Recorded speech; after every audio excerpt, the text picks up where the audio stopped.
Good morning and welcome to the first session of our seminar, Starting with Plants. Um, Philosophy of Vegetal Life.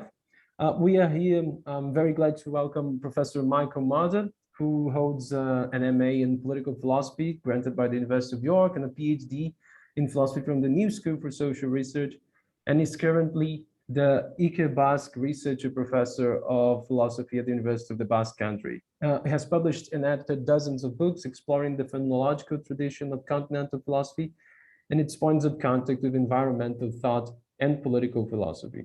So I'll be reading here the description for our seminar. Despite their conceptual allergy to vegetal life, philosophers have used germination, growth, blossoming, fruition, reproduction, and decay as illustrations of abstract concepts, mention plants in passing as the natural backdrops for dialogues, letters, and other compositions. Spun elaborate allegories out of flowers, trees, and even grass, and recommended appropriate medicinal, dietary, and aesthetic approaches to select species of plants. Thus, the vegetable world has the potential to rescue our planet and our species. It offers us a way to abandon past metaphysics without falling into nihilism by bringing thought back to its roots and rendering it plant-like. The aspiration of the seminar is to elucidate what it means to start living and thinking with plants. In the course of our discussions, we'll observe that this starting point is not equivalent to an origin or even to a beginning. Rather, following plants, we'll commence our experiment in the middle, from which beginnings and ends will appear in a new light. As much a methodological probing as an ontological foray, we'll aim to shift our perspective on time and existence, the vegetal as much as the human. So this is our first session. Professor Marder, please take it away from now. Thank you. Yes, thank you so much. And it's a pleasure to be with all of you in the context of this seminar and to share some of the more recent research that I've been doing on the philosophy of vegetal life with you. So even though the seminar is titled Starting with Plants, we are not really starting from the beginning in any sort of conceptual or even chronological sense, because we know that we are living with plants and we start with them even before we attain a kind of consciousness, a human consciousness.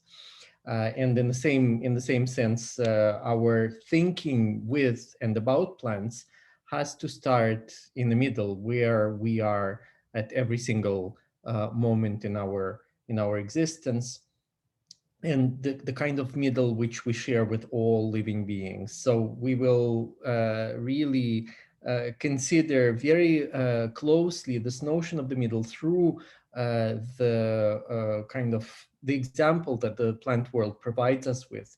But in relation to the middle, we will also consider the milieu, which is one of the translations of the middle, and habitats. I'm hoping still today to get to this theme of habitats and plant habitats and what it means to inhabit and to dwell in a place, to be in the middle of a milieu, right?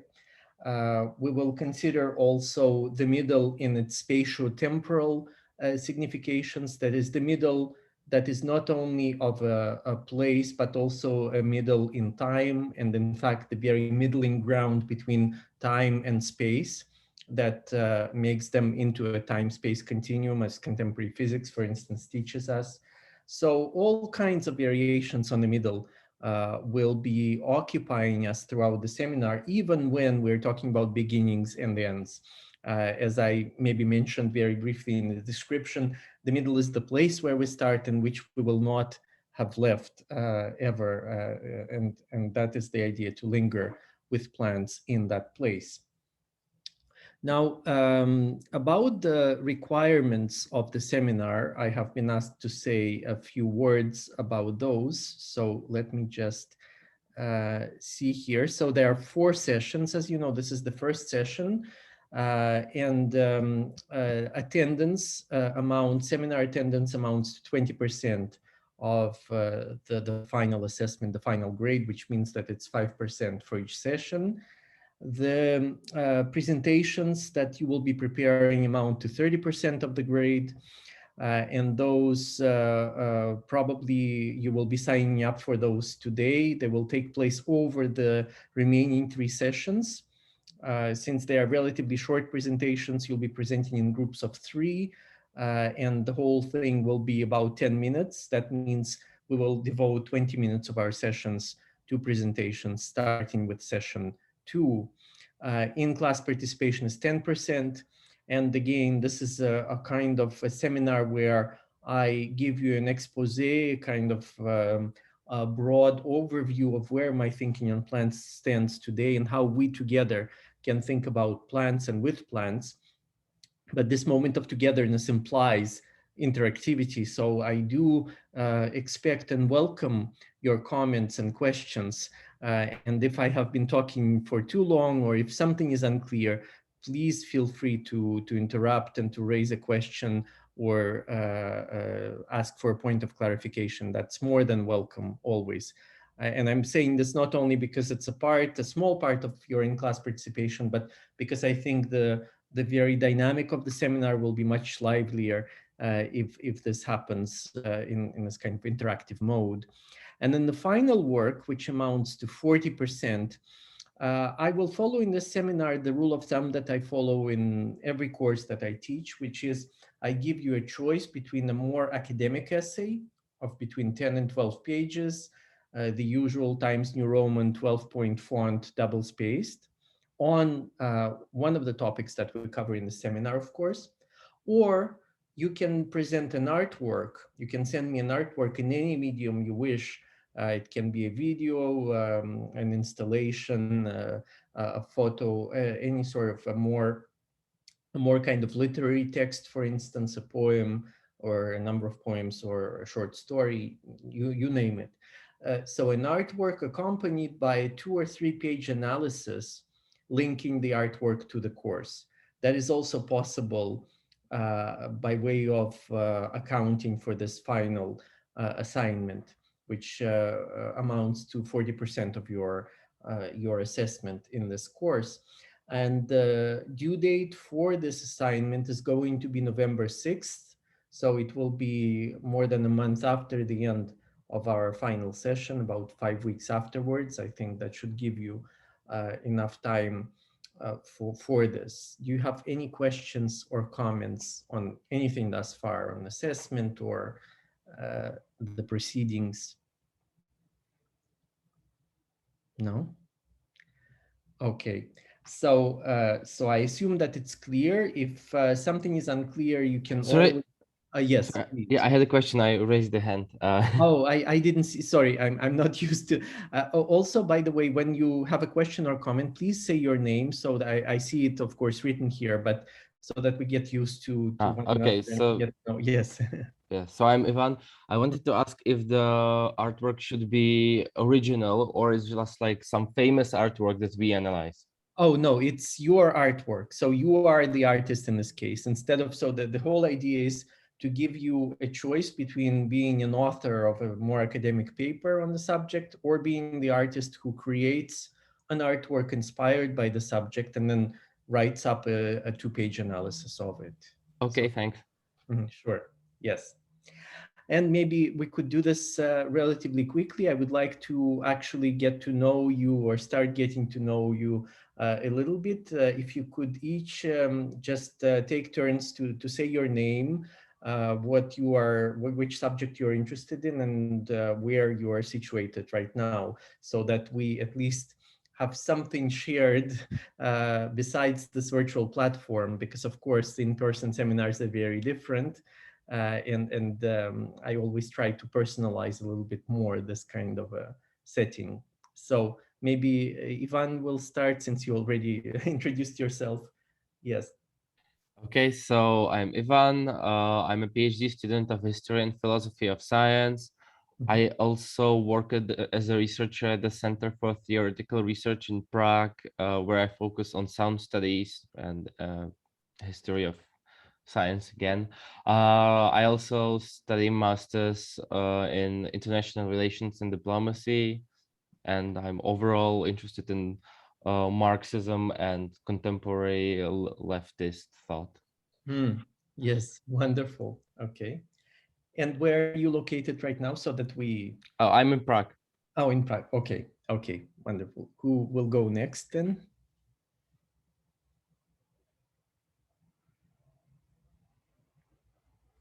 Well, maybe yes, Erica, I'm seeing, yes, please. Hi, my name is Erica. I'm a painter and I'm currently located in Burl, Ohio, but only for another month, thank goodness. Mm.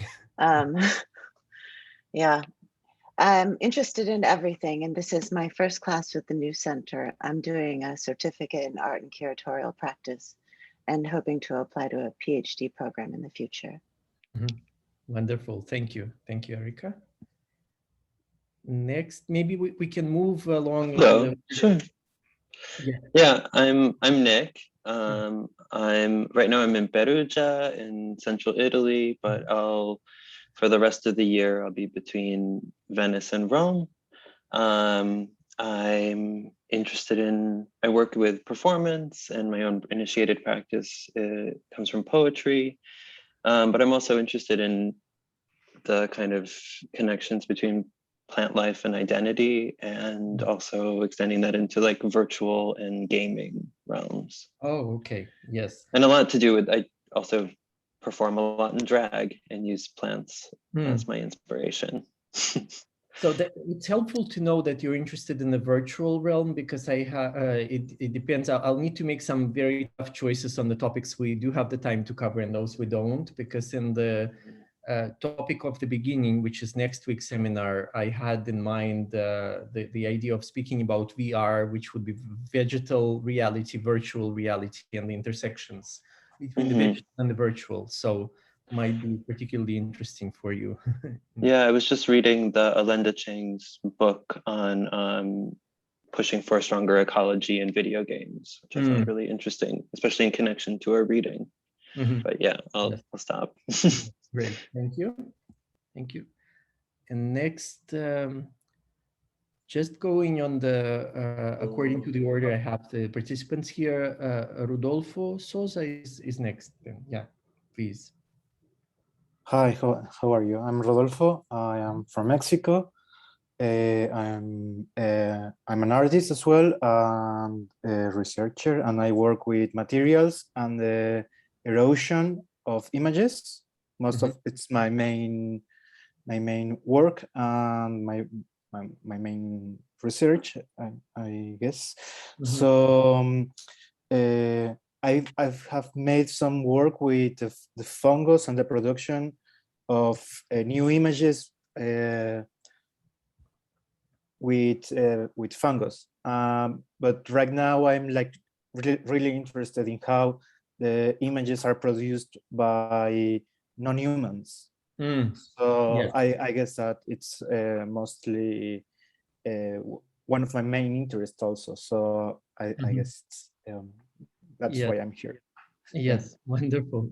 Thank you. Thank you, Rodolfo.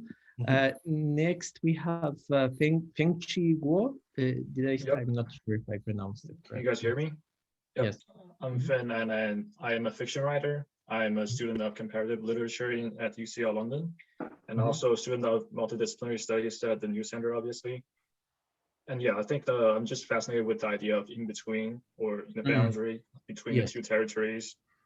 Yeah, I think that's one of the key concepts of multidisciplinary studies. So and also just this title of vegetal life and philosophy, just so fascinating for me, and that's why I picked this. Yep. Yes, wonderful. Thank you, Fen. Next, Georgina, at least in the order you're appearing in my window here. Yes. Hello, this is Georgina. I'm originally from Romania, but now I'm based in Rotterdam for this month and next month in Amsterdam. I think and I'm a researcher, an affiliated researcher with the Institute of Network Cultures in Amsterdam. And at the moment, I'm very interested in AI and ecology on one hand, and AI and literature on the other, namely science fiction. But I wanted to attend the seminar because I have a long passion for the subject, which started during my BA, when I spent a lot of time on Thoreau's journals and his concept of neighboring. And I think my ideas have evolved since then, but I would love to be oriented to newer ideas such as the post-human, AI and ecology, and yeah, I think I'm in the right place to do so. Yes, yes, absolutely. Thank you, Georgina. Next, we have Teagan Dorche. Is that correct? Yeah, so I'm Teagan. I'm a master's student at the Bartlett School of Architecture at UCL. And my research right now is in eco-notation of veteran trees, rooted sort of in Derrida's spectrality and the spectral gesture. And so I'm currently in London. Okay, yes. So this is also good to know that some of you are interested in the notion of spectrality, because then we can really touch on this theme of plants as specters, because they have been unjustly excluded from the realm of ghosts, specters, and so on. So we can think about that together. Absolutely, yes. Thank you. Next, Liv Vizi. Is that? Yeah. Yeah. Hi, my name is Liv. I'm located in Paris right now. And I guess I feel much at an in-between moment. I'm not exactly sure where my interests are heading, but previously I've been interested in poetry translation between French and English, and fiction writing, both studying it and I guess studying kind of short experimental fiction from the US, contemporary work, and writing myself.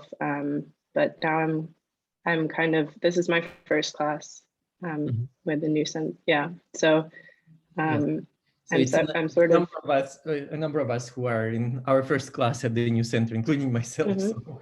Okay, great. Feel at ease and home. Yes. Yeah. I'm really excited about the ideas so far. Yeah. Yes, wonderful. Thank you. Next, Alfredo Lozano, here in the list.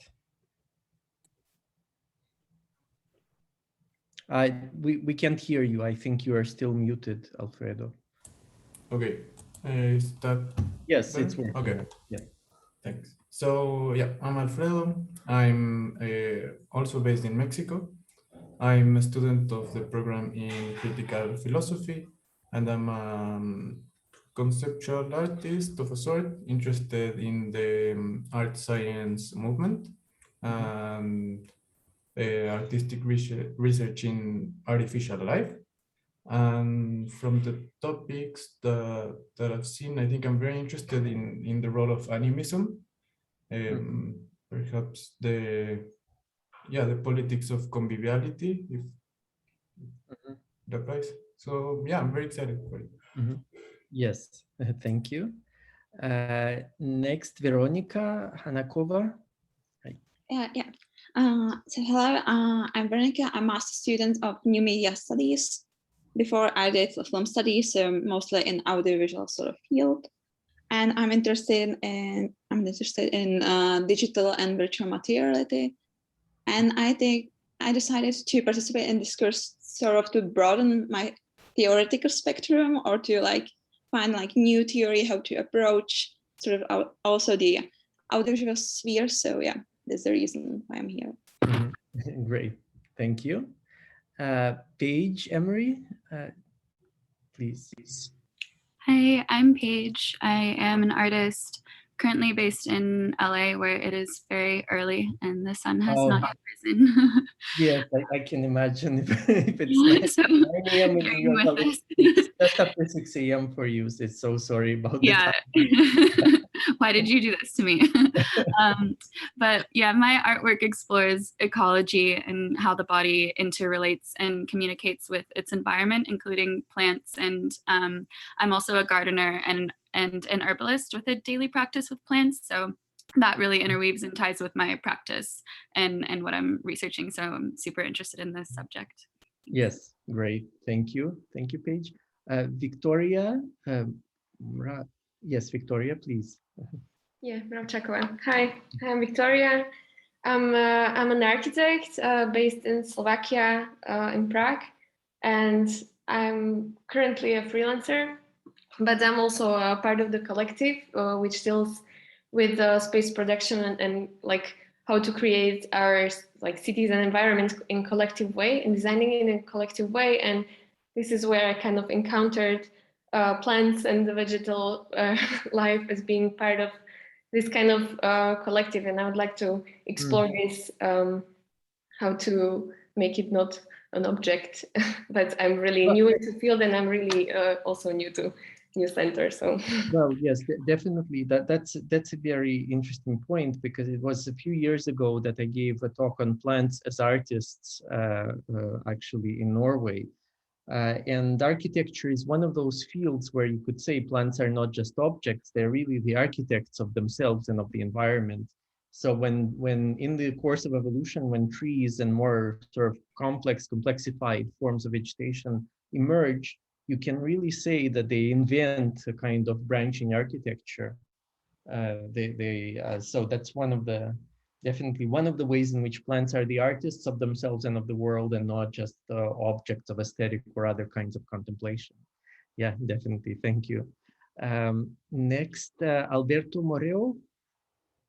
Yes. Hi, I'm originally from Venezuela, but I'm rooted in Berlin since a while. I work mainly as a gallerist between Berlin and Madrid. And I have also an artistic practice which crosses through fiction and archives and document building. But I am kind of embedded in a long-term project in, honestly speaking, trying to destroy the petrological perspective of Venezuela, like how we thought about oil in Venezuela. So that's kind of a long-term critique that I'm working on, and I've been really interested in reading your books since a while, so I thought this seminar was a perfect occasion. I'm also part of the Arts and Curatorial certificate. Done already a few seminars with the New Center. Yes. Happy to go. Great, thank you. Thank you, Alberto. Now, Kaichun Yip, yes, please. Hello. So I'm Chun. I'm an artist based in Hong Kong. I'm in the post-planetary universal design program of the New Center. I am just curious about what the seminar is about, but I also came across the notion of intelligence in another seminar, talking about, as I understand, like how things are organized, and forests and plants and all these are included as part of, like, they also have their intelligence. So but I read the introduction of the book for this class, but seems like it's broader than this. So yeah, I'm looking forward. Yes, definitely. Thank you for bringing up the issue of plant intelligence. We can also, again, I have a sampling of issues for your attention, but if there's something that you are really interested in and it's not covered in the seminar, feel free to link it to the things that we do talk about. And plant intelligence is definitely one of those things. As some of you might know, I have been collaborating for quite a while with plant scientists working on issues of plant intelligence. And these plant scientists are actually, it's a relatively small but international group of scientists who are quite sort of find themselves in a controversial position, because they defend the existence of plant intelligence against their more traditionally minded colleagues who think that plants are just these green photosynthesizing machines and nothing else. And so both groups, both those who believe in plant intelligence and those who don't, they engage in experiments, they design and conduct experiments, but the problems arise in the interpretation of the results. And so I have been working with various plant scientists, Monica Gagliano, František Baluška, now a team in Brazil right now. Specifically right now, I'm working with a team that is based in Brazil and led by André Jeremias Parisi. And we are trying to do something relatively, I would say quite new, which is to combine experimental approaches to plants with a new theory of plant intelligence. So not to separate the two fields, but to really do an interactive kind of engagement between a theory of plant attention, which is what I'm working on now with them, and the experiments that try to tease out this notion of plant attention empirically, specifically by measuring the bioelectric signals in various parts of plants. So I'm very deeply involved with the issues of plant intelligence, but you are absolutely right that I do not narrow down my philosophical work with and on plants to the issues of intelligence. And we will probably have plenty of occasions to discuss the difference between intelligence on the one hand and thinking on the other, and how intelligence is not necessarily thinking and thinking is not intelligence, and what the divergence between them is or might be. Specifically in relation to plants, but also to other forms of life, including humans as well. Yes. So next, Ana Lorenzo, is that correct? Yeah. Hi, I'm an artist currently based from Rio de Janeiro, Brazil. I'm working, I actually have a big research that's an ongoing research, an artistic research that's about developing artworks that operate as pollination. They have pollination as a methodology of practice, understanding it as an erotic relation between beings, something like that. And I have a BFA in painting and a master's in interdisciplinary poetics, and I'm currently making another master's on philosophy, and I'm researching the SF practice on Donna Haraway's work, thinking on humans instead of humanity and those things. I'm really interested on your book, because the idea of encounter is really something that I've been working on as artistic practice as encounter. Yes, wonderful. Thank you. Thank you, Anna. And Emma Stewart is next on my window here. So I'm still in my undergrad in architecture now. I'm in the post-planetary certificate program here, currently in California, so it is dark, but that's okay. And well, a couple years ago, I got kind of transformed by a book about moss. And it was about like the intersection of indigenous cultural history and that not being recognized academically. And yet she then academically learned everything that she had already known. That by Walt Kimmerer, right? Yeah. Robert Kimmerer. Yes, of course. I know that. It was great. Wonderful book. Yes. And I really liked how much she talked about scale. And I mean, there was so much to draw from it. And seeing this seminar, I just had to jump on it. Yes. Yes, I'm seeing Paige is asking Gathering Moss. Yes, that's the title of the book, Gathering Moss, precisely. Yes. Wonderful. Have I missed anyone? If so, it was unintentional. I'm not seeing, but if you haven't introduced yourselves yet, no? Everyone is here. Okay. So we can start with the substantive part of the session. And since it's our first session, we had to do the introductions. I don't want to to rob us of the time for the session itself. So we can go for the full 2.5 hours starting now, which will be half an hour more than the actual session. Would that, technically, is that okay? Yeah, I'm just asking, I guess, Mateus, right? Yeah. If we go half an hour over the time limit, just to account for. Yes. No. Actually, we should stop at around. We can get a bit past, but not too much, not a half an hour, because there are other seminars in the schedule, and we never know if we can be getting into too much into the other. But we can get a bit later. Yes. A bit later. Okay. So let's then start with plants as promised, and we are going to begin in the middle, right? Seems against all odds to begin from the middle and right in the middle with the reflection on the middle is what I'm asking you to do. And it seems that it means that it's never really to begin, right? It's never really to begin, because in the middle, everything will have begun already.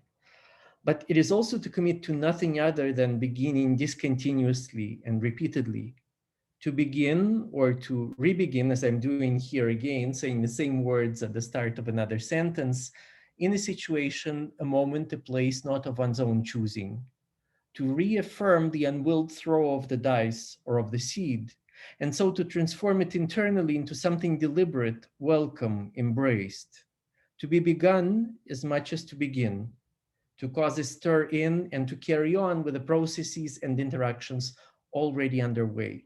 And so you will recognize that basically I'm talking here about the beginning of a seed.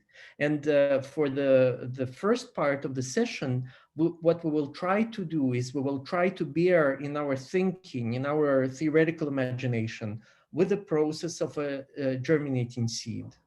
A seed that just starts germinating. And we're still at the moment in this beginning from the middle, at the moment before the seed germinates. We're just staring at it and trying to reflect on and with it, but also on and with our own existence. Because if you think about it, your own lives, my own life, began in the middle. It was this unwilled throw of the dice, something that was not of our own choosing, right? And yet we were brought into the world and had to transform this entry into the world into something deliberate, welcome, and embraced. And it is not only a one-time transformation, a kind of retroactive transformation, a welcoming of what has not been chosen, an embracing of what has not been chosen, but it has to be done constantly, consistently, every single day, in every single moment. Insofar as we remain alive, we transform internally this unchosen throw of the dice that resulted in us into something welcomed. And so life, not only vegetal life, but life itself begins axiomatically in, from, and with the middle, where distinctions are never razor sharp, right? In the middle, in the space in between, distinctions are never razor sharp, where things melt into one another at their edges and the inside twists into the outside. And so what I'm asking you to do together with me and together with this germinating seed, which is not yet germinating, is to start thinking from the middle. And here we will be reconceptualizing the very notion of a relation, because usually when we think of relations, we think about the two or more terms that are in a relation. So we think from the extreme points, from the ends of a relation back into the middle to what is in between them. But what I'm experimenting with and asking you to also experiment with is to position yourself first in this middle place between the terms, and then to try to see them as the terms that are in this relation, to begin with the middle and not with the extremes, right? And life, including vegetal life, but also human life, also ends in the middle. It not only begins, but also ends in the middle. If you've read some Heidegger, you know what I mean. There is the death as the end of a life is not a fruition, is not a fulfillment. One is always in the middle of one's life, even at the moment of dying or death.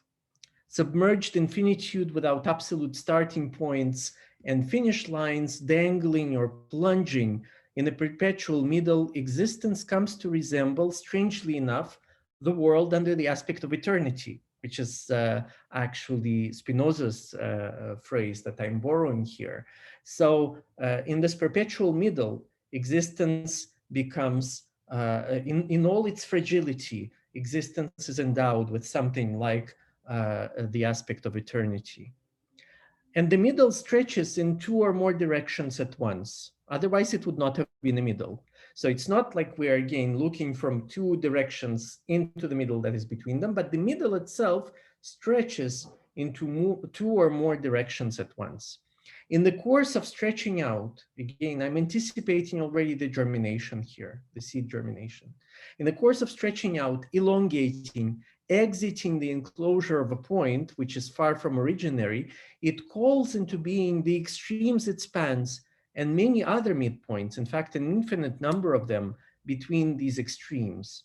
So the extremes are called into being, they become what they are from the middle that extends into and as them. Beyond any objective measures, the distance in between is vital space, the field of existence. And then toward the end of today's session, we will consider this vital space, the field of existence, under the notion of habitat, right? And specifically what it means for plants not only to be a habitat for other forms of life, mostly animal and human, but also for plants to have their habitats themselves, right? The spans of the middle are the times of life. Objective or subjective spatio-temporal assessments make sense in retrospect, not in statu nascendi of the stretching, fated, not destined. Their referents are too dynamic to warrant any certainty, expanding and contracting, growing and decaying, uncoiling, recoiling, metamorphosing. The end and the beginning at which these vegetal activities are arbitrarily cut short give off the appearance of a polar opposition, right? So if we think about the linear beginning and end, there is an appearance of polar opposition, but in fact, we just cut short vegetal activities that are ongoing, more or less abruptly, more or less accidentally and arbitrarily. But they too, that is the beginning and the end, they too are variations on the middle. Polarity is the residue of a middle that has undergone polarization and that in its way has assigned their respective meanings and places to antipodian positions. The medium is the message plus that which sends and receives it, the lines of communication molding the communicating and the communicated alike. Any preliminary questions or comments on this preparation for seed germination? I'm already starting to talk about polarization because we'll see that is what happens in the seed in this middle place. When it starts getting the cues that it needs to germinate, it needs to first undergo polarization. We'll see the shape that it takes. But at this preliminary stage, do you have any questions or comments? No? So let's carry on then. So in plant thinking, I portrayed plants as the media of proto-communication between diverse aspects of physis, which is the Greek word for nature. Elaborating on the idea of vegetal mediation, I relied on Hegel's dialectical scaffold, where plants are the first material bridges between the concrete universality of the earth and the abstract ideality of light, right? And so, but we have to think about them from the middle, about this whole bridging, right? There is no, it's as if the bridge is in the abyss. There are no clear shores or terms that it bridges, but in fact, the shores or the terms appear when the bridge is built, or when it grows in the case of plants. So plants are the first material bridges between the concrete universality of the earth and the abstract ideality of light, meaning that, in fact, the earth and light or the sky do not exist as what they are before plants come on the scene. In fact, the very notion of what is above and what is below, as we will see, does not exist before a plant arises, because it is only for the plant as the first living being that these terms, the spatial terms of what is above and what is below are meaningful, are meaningful from within the vegetal mode of existence. And not only meaningful, but in fact vital, because without, as we'll see in a moment, without interpreting what is above and what is below, the seed will not germinate properly. If you put a seed in a situation of microgravity or in a situation where the gravitational field is disrupted, very basic conditions that need to be in place will not be there for the seed to germinate. It will not know where to send the roots and where to send the shoot. So this is the importance of what I have called elsewhere vegetal phenomenology, that is the view of the world from the standpoint of the plant, right? And so in being these material bridges between the earth and the sky, they correspond to the movement of becoming, which mediates the standoff of pure being and nothing in Hegel's logic. So if you line up different works by Hegel, they follow, despite all the complexity, despite all the, and I would say genius of Hegel in a sense, they follow parallel structures.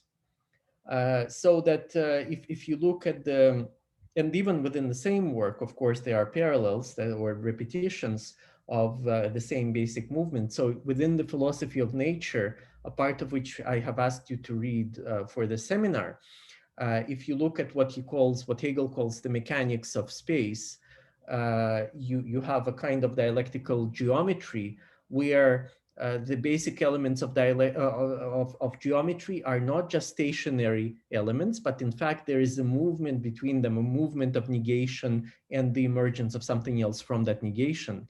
So first, if you think about empty space, infinite empty space is negated by a point, which has its specific locale within that space and which reduces its infinity to this tiny bit that it marks.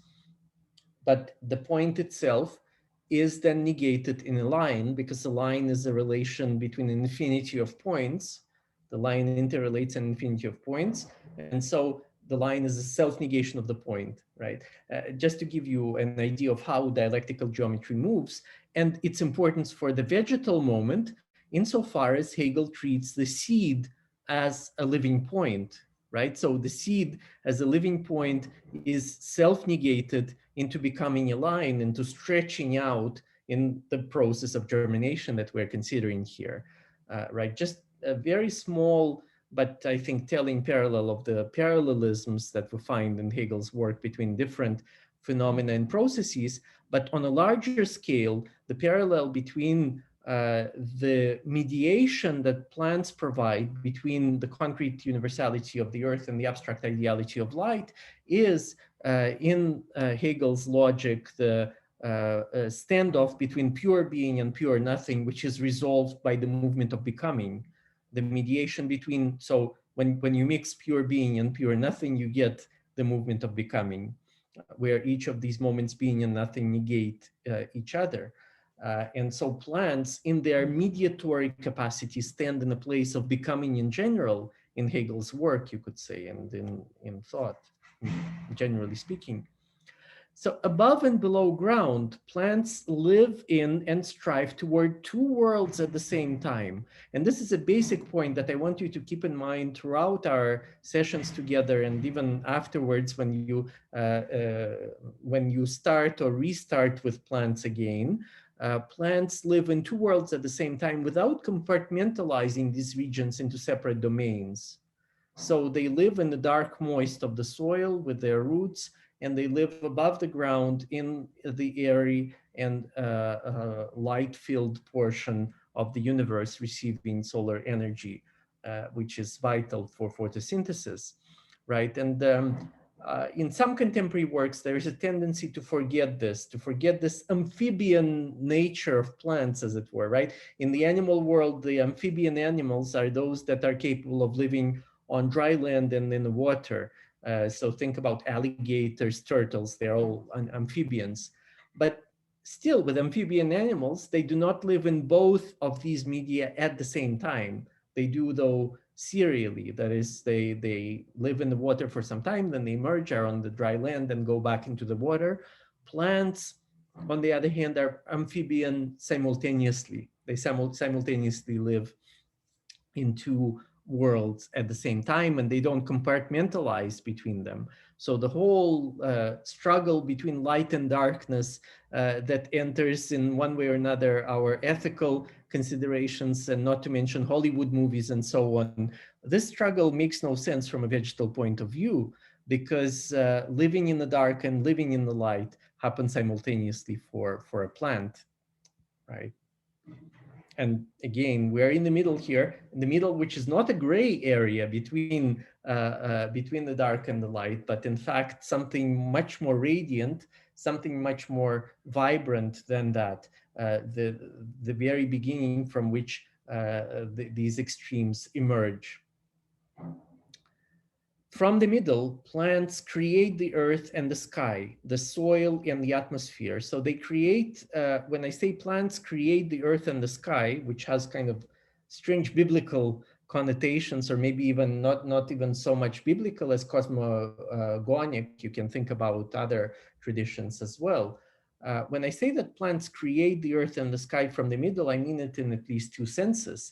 In a very practical or material sense, plants create the atmosphere that the air that we're breathing, because they exhale oxygen, right? And so the very air that we breathe is a byproduct of plant exhalation. So they create the sky, they create the atmosphere practically. And of course, they create the soil as well by decomposing into it and by creating the topsoil, which welcomes future growth, right? This is the material sense in which plants create the earth and the sky. A more phenomenological sense is that the earth and the sky, as the realm below and the realm above, become, for the first time, as I've already mentioned, they become meaningful from the standpoint of a plant. Because for bacteria, or even, well, algae are already sort of plants, but specifically for bacteria and other forms of life that precede plants on the evolutionary scale, it doesn't really matter what is above and what is below. The topography of their growth does not involve this vertical kind of extension. It is only with plants that this extension becomes important, and it's important for them to interpret, and I insist on this term, to interpret the world around, mapping what is above and what is below onto a kind of cognitive map. Of course, I am speaking about plant cognition here without claiming that plants have the brain or the central nervous system or anything like that. And yet their relation and interrelation with the world involves vitally this sort of cognitive mapping of the space they're in. So from the middle, they create the earth and the sky, the soil and the atmosphere as the spatial extremes of the habitable realm and as a dynamically articulated elemental unity. Moist density and translucent expansiveness initially become what they are from the standpoint of plants, the pioneers of the phenomenological distinction between top and bottom. Before plants, I would actually claim, space was not vertical, it was flat, one-dimensional. And here again, I'm not talking about objective space or space in itself, I'm talking about space as experienced by living beings. Objectively, of course, the vertical axis existed, but it did not make any subjective difference. And the subjective difference, which usually in the world of science amounts to nothing, it becomes everything in the world of philosophy and the world of phenomenology. Thanks to plants, spatial orientation involves the experience of space between the upper celestial and the lower terrestrial thresholds. Such an experience begins without the mediations of the central nervous system, as I've mentioned, in the living middle, condensed, for instance, in a seed and aided by tiny loose cell parts called statoliths. So this is the way in which plants interpret what is above and what is below. And these cell parts are also included in a seed. A seed has them. So what are statoliths? They are organelles or small organs of a cell that undergo sedimentation in the cytoplasm, this semi-fluid substance that fills the cell. So they are loose particles that sediment once the cell and the tissue in which it's included is at rest. So when you set it down, these loose particles called statoliths sediment. And when they sediment, when they go down with the force of gravity, they activate the gravitropic sense of a plant about to germinate. So they use the force of gravity that draws statoliths to the bottom of the cell and the kinetic energy of their fall to convert these forces into biochemical signals that are vitally important for a germinating seed that needs to know or to determine where to send shoots and where to grow roots. Because if it were to grow roots in the upper part, obviously it would not be a very good idea, or to grow shoots that go down, that would also not be so good for a plant, right? The site of the root, or more precisely, the apical meristem that will develop into one, right, is there where the statelets have settled and sedimented. So when these loose parts of plant cells, statelets, go down, then the place where they go down is recognized as the place where the roots need to develop. The place of the shoot, or its apical meristem, hypocotyl, it's called in botanical sort of jargon, is the opposite, marked by an absence of statelets, right? So first there is an evidence for a plant where the root needs to develop, and then by elision, that is to say, through the absence of statelet sedimentation, shoots will develop in the opposite part. And this is polarization. This is what we're talking about precisely. The polarization of the living middle that the seed is, that develops into these different organs of a growing plant. So the seed, on the verge of germination, interprets the vast world above and below it, not to mention the senses of above and below, starting from itself, with reference to its lived experience of space. Obviously, you could say that this is a very mechanical process, right? Gravity is what draws these particles down, but it's a mechanical process that is used by biological forces, because it is not just a mechanical process, it activates biochemical cues in the cells of the seed.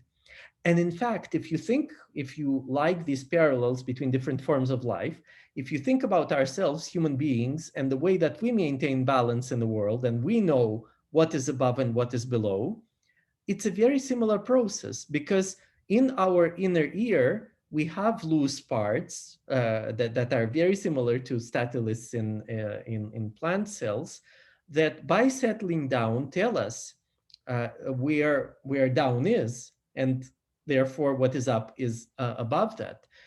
So the mechanism is the same in human beings and in plants, to recognize what is above and what is below, thanks to the force of gravity, then translated into biochemical cues, right?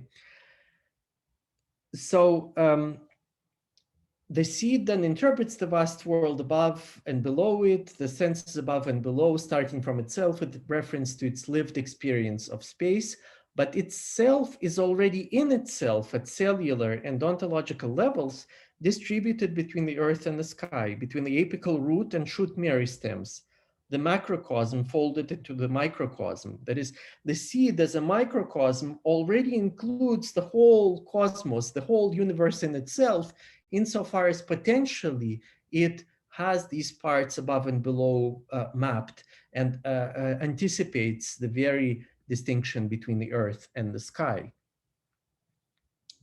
right? The seed is the universe in a miniature. The movements and resting positions of minuscule organelles, the statelets and the cell, convey to it the actual configuration of its upper and lower portions. Polarization into roots and shoots will give an impetus to the polarization of the earth and the sky, that rather than splinter into mutually opposed elements, are the continuations, the elongations of the middle, of a Janus-faced mediation transfixed by the extremes it births and intertwines. And I want to insist on this point. It might seem to be a little bit obscure, but it's quite significant, quite important, because in many of the world religions and then even philosophical systems, it is very important to establish a space of transcendence with regard to what is below and what is above. So the whole realm, obviously there are chthonic gods as well, who live below ground, who live in the earth. But when one thinks about the kind of the main army or pantheon of the gods, they are all celestial beings, and they are kind of, their domain is the sky. And the sky, the celestial sphere, has to be understood in terms of a transcendence with regard to the earthly sphere here below.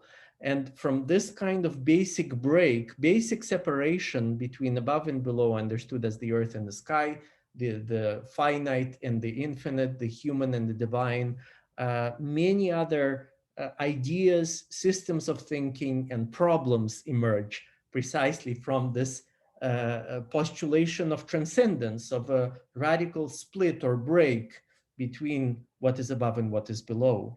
In fact, you could say that much of what is called religion, regardless of which religion we're talking about, is somehow situated with regard to the split or this break between what is above and what is below.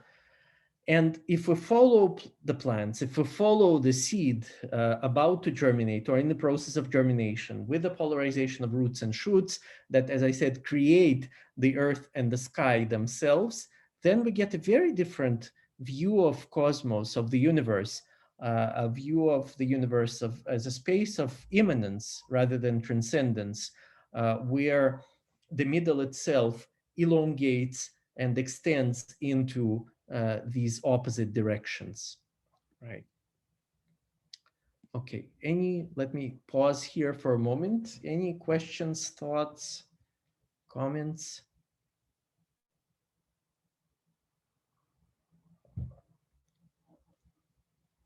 Sorry, so yes, by plants, you only mean Streptophyta?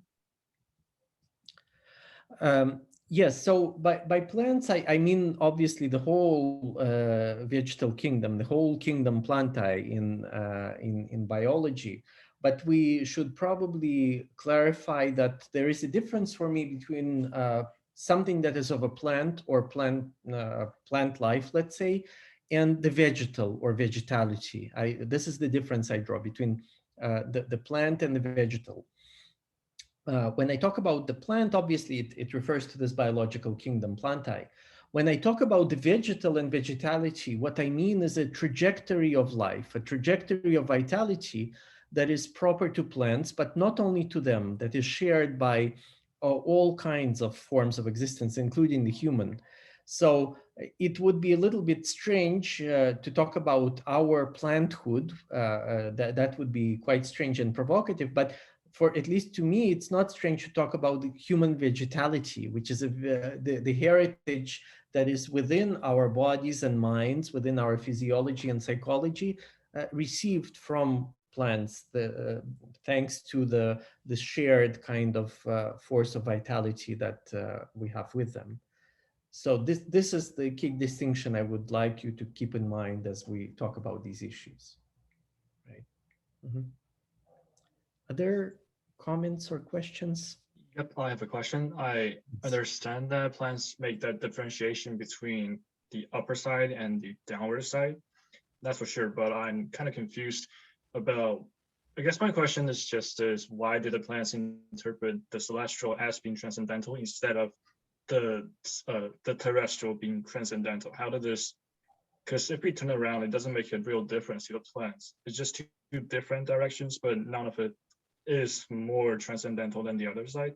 That's what I didn't understand. Yeah, that's an interesting question, and we'll get into it. It's actually very intricate leeway into metaphysics, specifically Western metaphysics. Remember, I told you that how does the plant decide what is above and what is below? The stachylids settle down, and from there they send biochemical signals to grow roots. But for the shoots, there is no signal. There is, as I mentioned, the shoots grow by elision through the absence of a signal. So there is not a real symmetry already in the seed itself between what is above and what is below.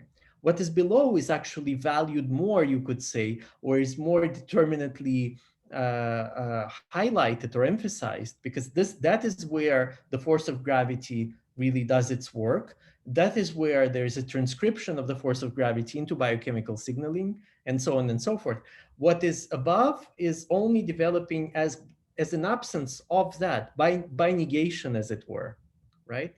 So for the plants, you could say there is not an absolute symmetry between above and below. What is below is more important, and there is a clear reason for that. What is below is more important because before you start growing shoots that are very strong and big, you have to develop a good rooting system, because the roots will provide the nourishment, the nutrients for the germinating budding shoot to develop.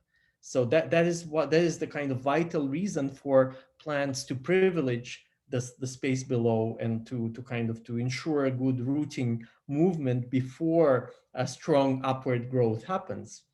Now, as for those of you who have read some of my works, I obviously explain or try to explain much of Western metaphysics with reference to plants, but with reference to the world of plants upside down, right? So if we take this as a rule of thumb, then it would mean that in Western metaphysics, the part that is above would be overprivileged over the part that is below, and that's really the case. The upper realm, the world above, be it the world of ideas or the indwelling of God or whatever you want to call it in metaphysical terms, is obviously treated as much more important than the terrestrial fold here below. And so, of course, that is explicable, again, in terms of the logic of metaphysics, the kind of subterranean, clandestine logic of metaphysics that establishes itself by way of inverting the world of plants, by way of putting the plant upside down, as it were. And Plato has a really kind of a very clear image of that when he wants us to understand the human being as an upside down plant with the roots growing from our heads, invisible roots that grow from our minds and connect us to the realm of ideas above, right? So if plants have their roots down in the earth, humans have their roots up in the sky of ideas, right? This is the kind of clear image of that inversion. But then, so this is the groundwork for your question, but then we can also trace very specific movements in the history of metaphysics in relation to biology itself and the conflict between, or the difference between the purely physical forces, such as the force of gravity, and biological forces, many of which seem to operate against gravity, such as plant growth, right? A plant grows, obviously, the roots grow down, but the shoot growing up seems to contradict the force of gravity. It goes against the force of gravity itself.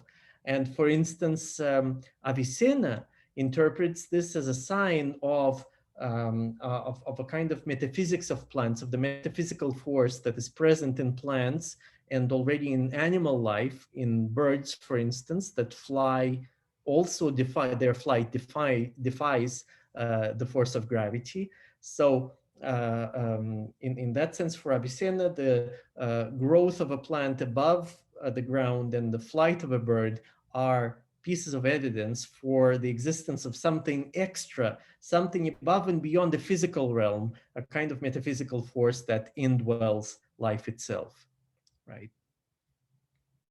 But it's a very fragile foundation if you look at it from the biological point of view, because remember, the signal to grow shoots doesn't have any objective basis to it. It's a signal by elision.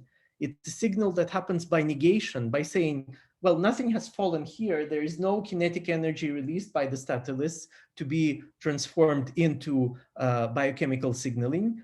And therefore, the shoot should grow here, right? So it grows from an absence, from a negation, from nothing really.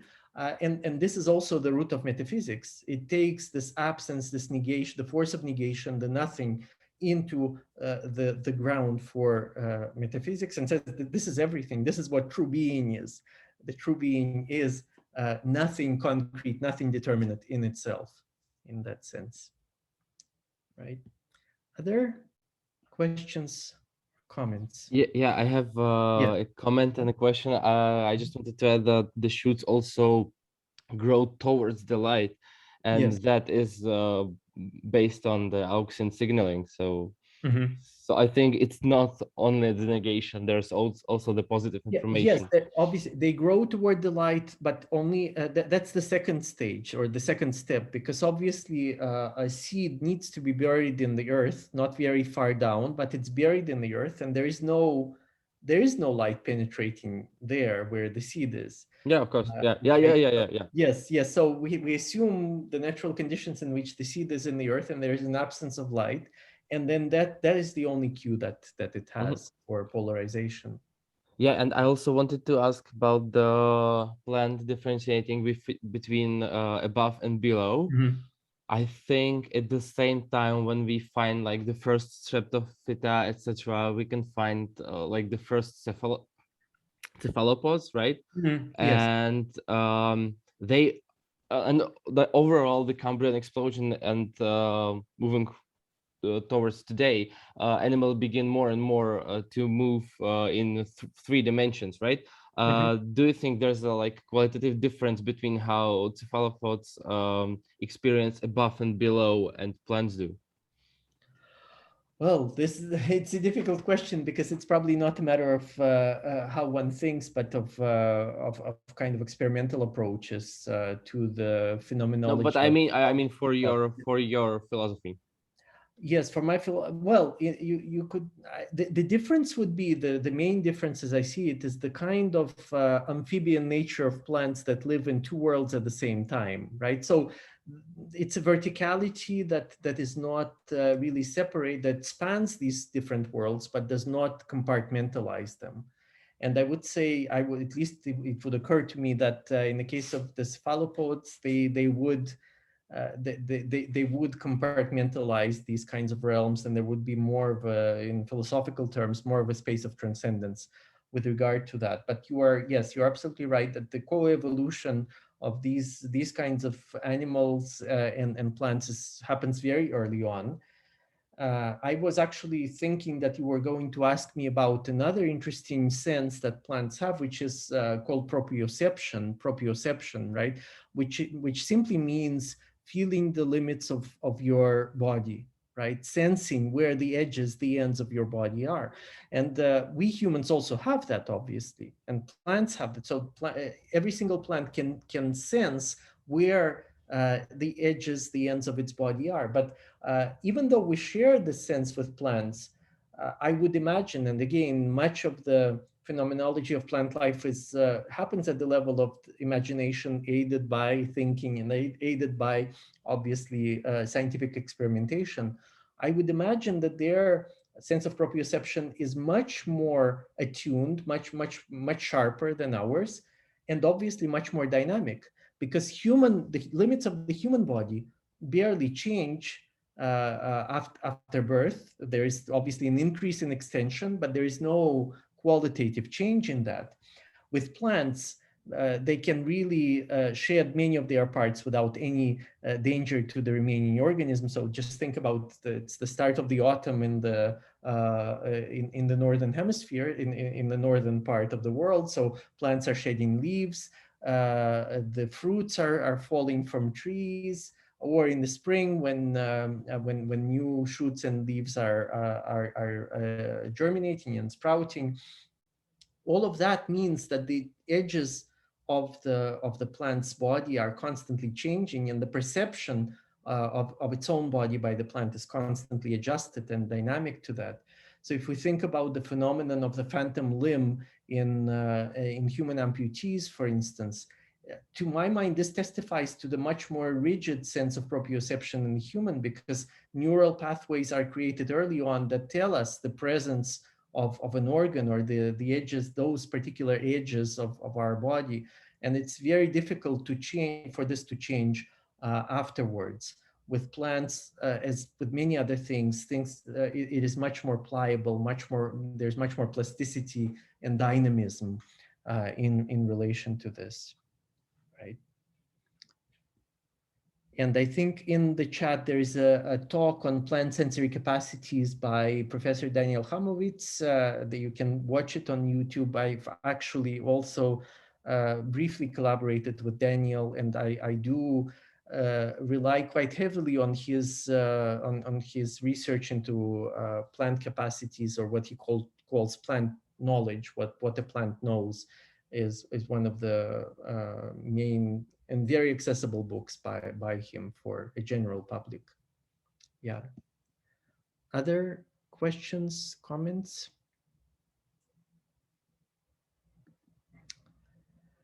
Okay, so we are still continuing to accompany the seed that has just started germinating from the middle. And I wanted to mention relatively in passing that it's really incredible that already Aristotle was aware of the generative potential, the fecundity of the middle in seeds and in plant existence more generally. So if you look up a minor text by Aristotle titled On Youth and Old Age, Life and Death, which is grouped in a collection of his works titled Parva Naturalia, small works on nature, and usually also obviously the biggest treatise among those is Peripsuche on the soul, or the anima in Latin. So in this short essay on youth and old age, life and death, Aristotle writes, and I quote very briefly, generation from seed always begins from the middle, ek to meso in Greek. For all seeds have two parts whose junction is at the point of attachment, and the portion in between belongs to both parts. From this part spring both the stem and the root of a plant, and the starting point is in the middle of them. The starting point is arche to meson autonestin. So Aristotle is saying very clearly here that arche, the notion of the beginning, a philosophically important term, the notion of the principle, and the principle in plants belongs in the middle. It starts, everything starts from the middle already for Aristotle, and he does it with a very keen eye to what actually happens in seed germination. So, but what does this mean philosophically? Philosophically, it means that there is no either or, no formal logic, no binary oppositions in generation for the seed and what belongs to both parts at the same time. So once you get rid of this world of transcendence separating above from below in the very kind of unambiguous way, once you say that the beginning begins from the middle, as Aristotle does here, you agree that there is no binary opposition.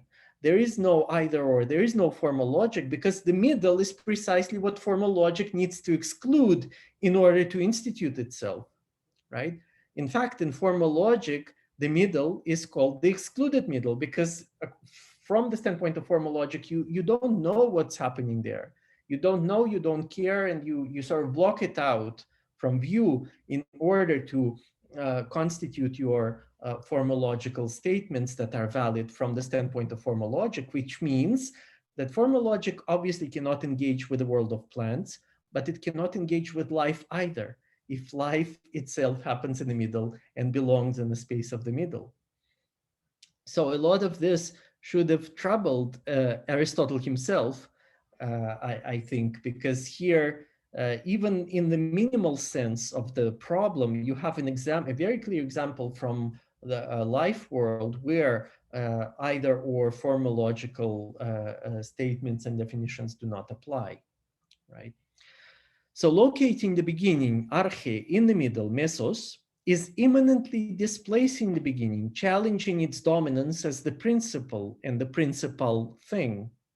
And this gesture also silently topples the principle of identity and of self-identity, insofar as it asserts that the beginning is not the beginning, that it too is the middle, right? So this statement by Aristotle performatively disrupts formal logic because it says the beginning is not the beginning. X is not X.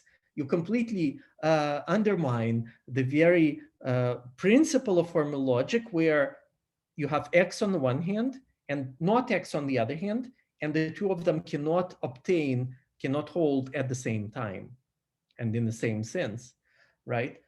So there is the beginning and what is not the beginning, and they're completely separate. They're mutually opposed, and you have to postulate it for your formal logical thinking to work. But what Aristotle says, if we translate it into formal logical terms, the beginning is not the beginning, right? So he performatively undermines, me probably without realizing it, I would say almost definitely without realizing it, the very foundations of formal logic with regard to plants and seeds in particular. And so we have already touched on this point, but I think we should repeat it, that even seen with the naked eye, the physical and phenomenological middle that is a germinating seed is noticeably asymmetrical. There is an asymmetry. It is not like it's equally important for a plant what is above and what is below. There's not, either in terms of significance or in terms of, even in spatial terms, there is not a symmetry in the seed that is germinating. The seed is closer to the earth in which it is buried, though not too far down, than it is to the sky. Kinetic energy released from the shifting statoliths and translated into biochemical reactions of gravitropism give positive instructions for root growth and an indication by elision conducive to the development of shoots. A tactile exploration of what is below prepares the seedling's appearance above the ground, right? So it's first necessary to explore tactilely with the roots, with their sensitive tips, what is below for the seedling to appear to germinate above the ground. It is crucial to ensure an adequate supply of nutrients beyond those stored in the seed and to anchor a young plant in the soil before its upper portions appear in the light of day. All of these are asymmetries. And so there are multiple asymmetries that traverse the middle. The middle is never the center. This is again another difference, another distinction that I want you to keep in mind. The middle is not the center.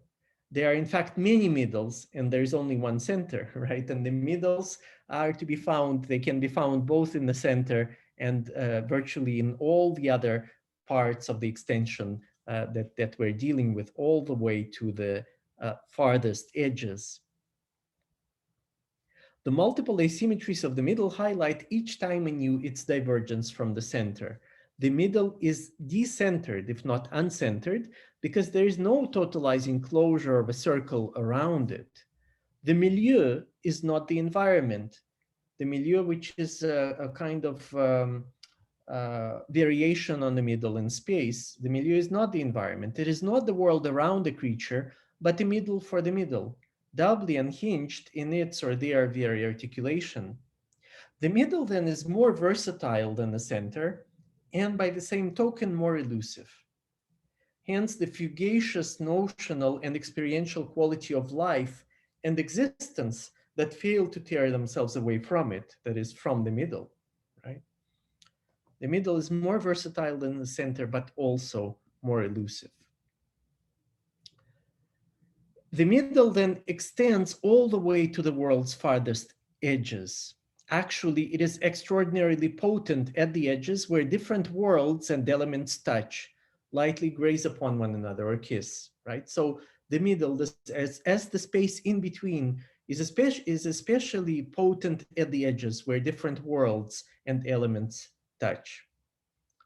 Their violent clashes and wars are futile denials of the middle. The war, violence, all of this, I think, can be boiled down to the denial of the middle, which is ultimately futile, no matter how many casualties these wars and clashes are creating. There are futile denials of the middle, of existence and coexistence solely in the middle. And here I want to quote Marx very briefly, a very famous statement from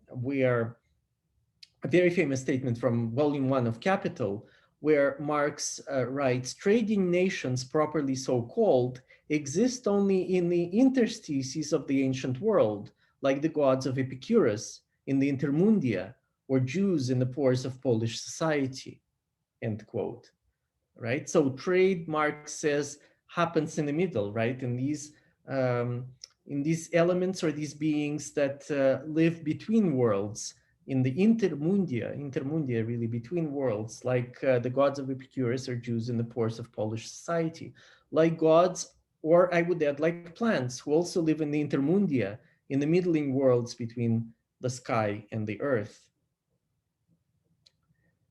So the middle is interstitial and it generates the tissues between which it is intercalated. The universe of concentric circles or spheres inside which beings are besieged functions as a closed container, a cage within a cage within a cage. And I think specifically in thinking ecology, we should get away from this notion of the circle and these concentric circles that each being supposedly is and is held within. You get this notion very early on in ecological thought, but I think it really imprisons life itself in these concentric spheres. Dwelling is incompatible with submission to the powers of containment and with the wielding of such powers. So there is no dwelling within the world of containment and domination. Domination which pretends to establish a home, domus, precludes dwelling. There is no dwelling compatible with domination. To dominate is already to deny dwelling to those who are dominated, but also to oneself if you are the one dominating them. On the hither side of sovereignty and subjection, dwelling is intermediacy, right? To dwell is to be in this intermediate space, which is on the hither side of the opposition between sovereignty and subjection. Nowhere but in the indomitable middle is dwelling possible. Easy to mistake for a consequence of uprooting itinerant existence with its capacity to pass through the pores of selectively permeable social and biological membranes is the catalyst of dwelling, right? So in the plant world, you can think about osmosis also as a very clear physiological process that goes in this direction. Now, a plant rooted in the earth is in equal measure rooted in the sun, without which it cannot photosynthesize and therefore live, right? So again, trying to dethrone this notion of the beginning that goes back to a single origin, we could say that despite all of these asymmetries that we have pointed out, plants are rooted in all the elements. They are not just rooted in the earth, but also in the sun, as it were, without which they cannot live, with few exceptions, of course, of carnivorous plants and other plants that do not, or parasitic plants that do not photosynthesize. According to the formal logical principle of non-contradiction, this plant is deracinated, is uprooted from each element by the other. But things look very different from the middle. Multiple roots are the extensions the plant sends to the elemental extremes it convokes into being, even though only those connecting it to the soil are actually visible, right? So even though the roots that connect the plant to the soil are actually visible, I want us to think about the plant as rooted in all four classical elements, that is, of course, water, the air, and fire being the solar heat, the solar energy that the plant receives.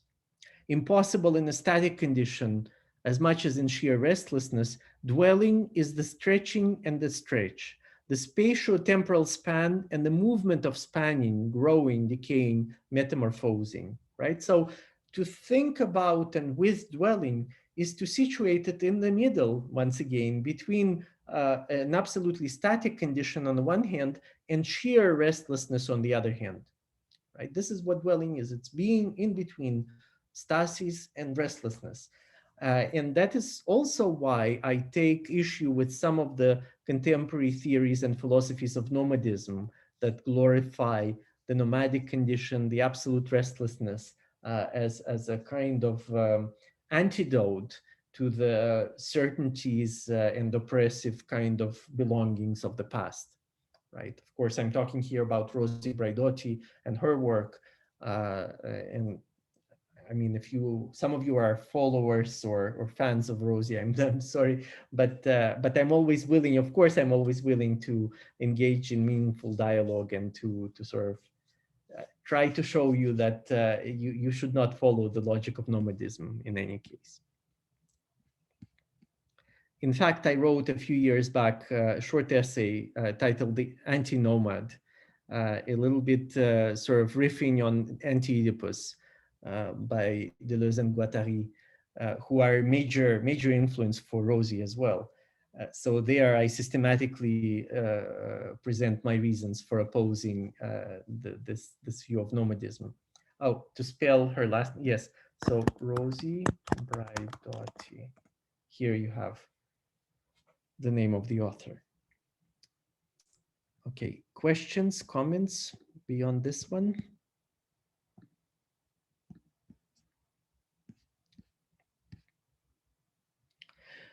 So let's, still keeping to the middle, that is the germinating seed, let's touch upon Hegel and the importance of his project for my work, because it's not a very straightforward kind of subscription to Hegel's philosophy. In fact, as you will see when you read the plant nature part from Hegel's philosophy of nature, many of the things he says about plants are objectionable and even no longer scientifically valid.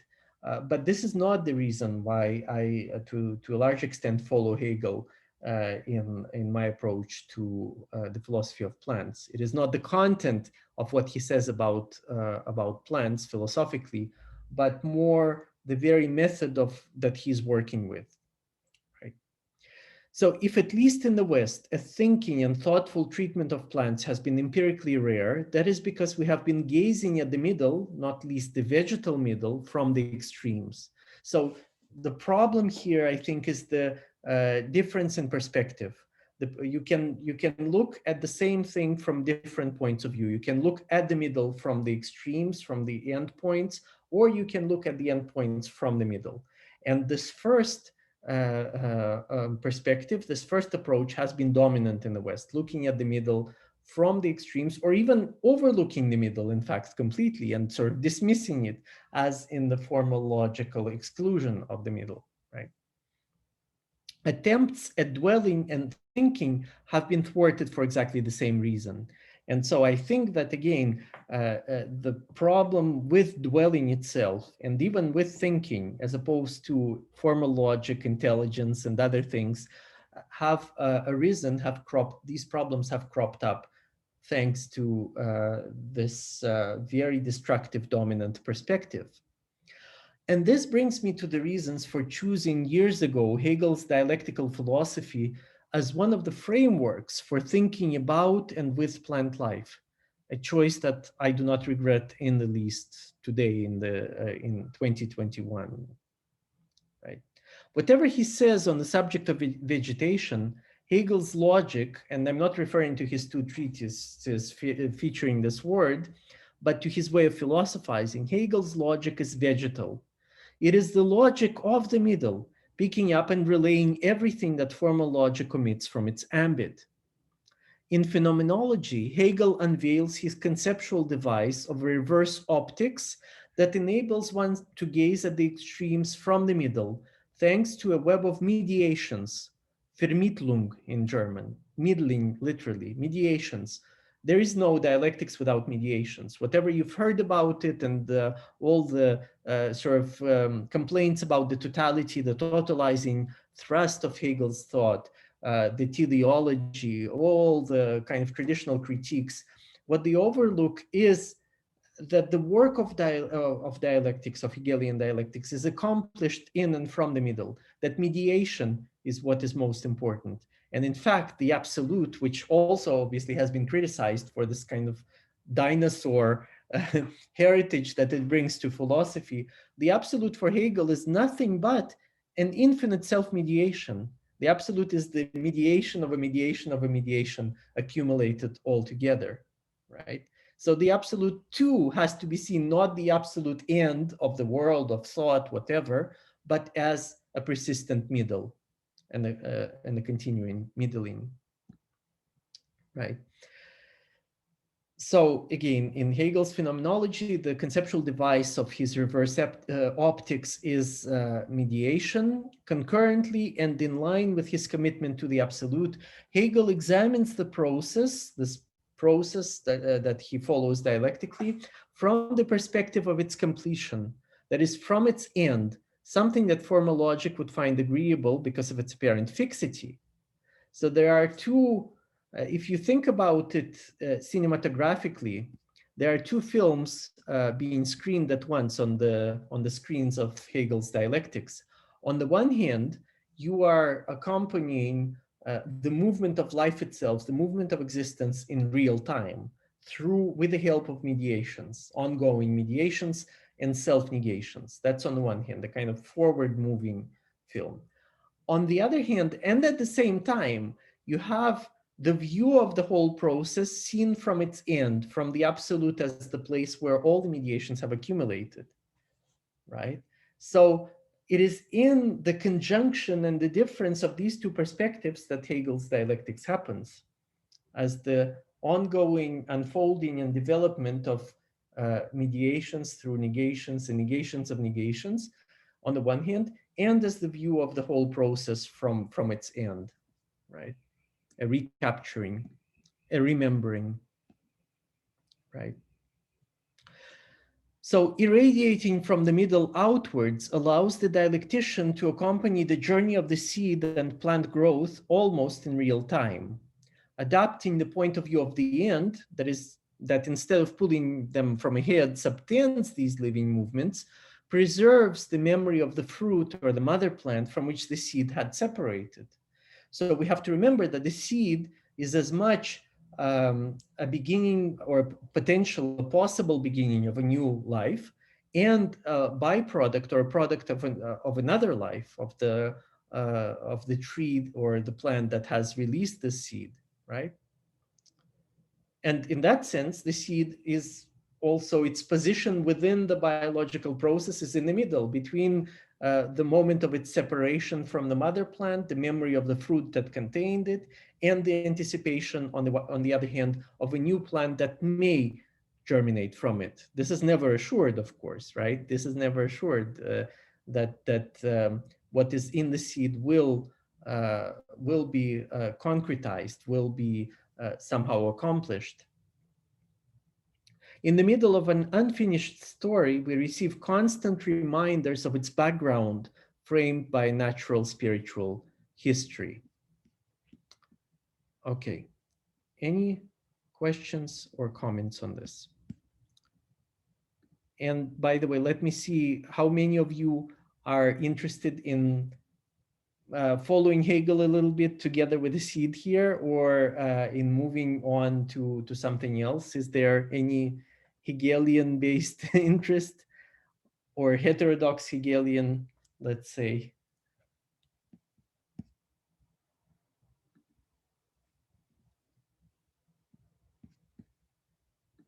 So, because I'm not sure if you are not participating because you are still a little bit shy and this is the first session, or if you are not finding something to grab onto in this beginning, or if it's a mix of both reasons. So please feel free to.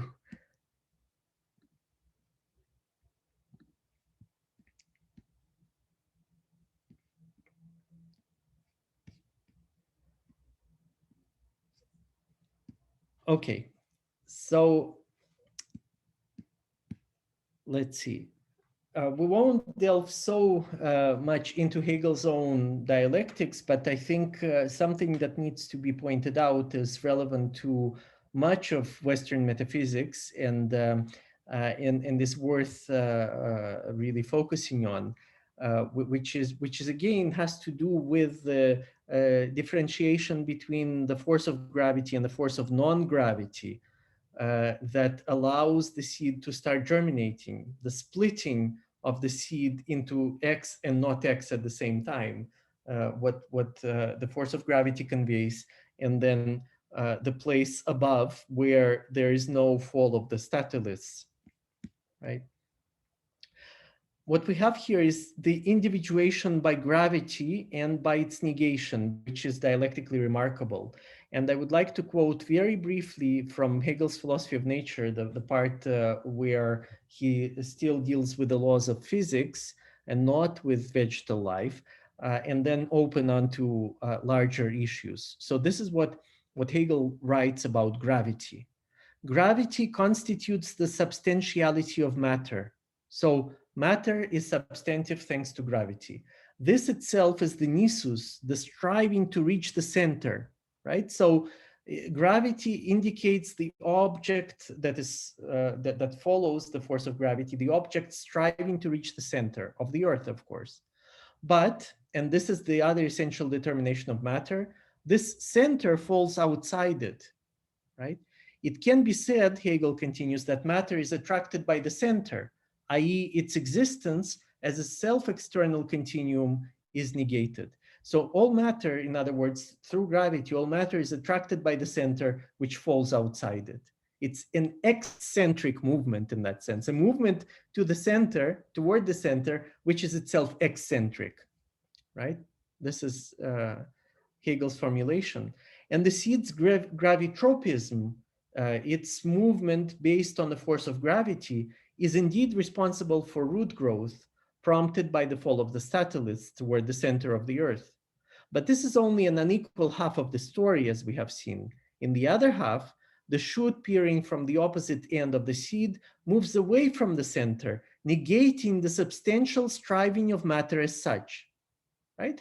So this movement by negation, by elision, also according to Hegel's definition of gravity, as the movement of anti-gravity, negates the substantial striving of matter as such. It seems to be the movement of dematerialization factored into matter itself. And this is what the upper portion of plant growth indicates then. The seed germinates by relying on the force unleashed from the substantiality of matter, heaviness, mass is expressed by statulists, and by certain desubstantivation, which is not the same as dematerialization, right? Avicenna, whom I've mentioned earlier, regards this latter type of movement as spiritual, right? So spirit arises from movements that are desubstantivizing, and it arises already within the living world of plants and animals and humans. Avicenna regards this type of movement as spiritual in that it proceeds against the element, whereas natural movements evolve according to the element, right? So against the element, that is against the earth's field of gravity, right? If something goes against the element, contra natura, then it becomes interpreted as spiritual. The whole metaphysics arises in that sense as a contra natura, but already in the world of plants, according to Avicenna. Avicenna's preferred examples, which I've already mentioned, of these contra natura motions are a flying bird's motion with its heavy body high up through the sky and a growing plant, right? So all of these are the evidence of spirit for Avicenna, which is moving against the natural element. Yet the movement against one element is a movement in conjunction with another element. Plant growth, differentiated into roots and shoots, would be, following Avicenna, both natural and counter-natural. The opposition between these two moments risking to lose sight of the middle, where multi-elemental collaborations happen, right? So the plant moves with and against the element, with and against itself. And so does the embodied mind or the human soul, as Plato imagines it in Phaedrus, in the shape of a chariot drawn up and down simultaneously by a pair of immortal and mortal horses. So this is what I'm referring to is one of the many myths that Plato tells in his dialogues, in this case Phaedrus, where it's an extended allegory through which he exemplifies the movements of the human soul. So the human soul is not a perfect spirit, is not a perfect soul like that of the gods that only dwell on high and move upwards.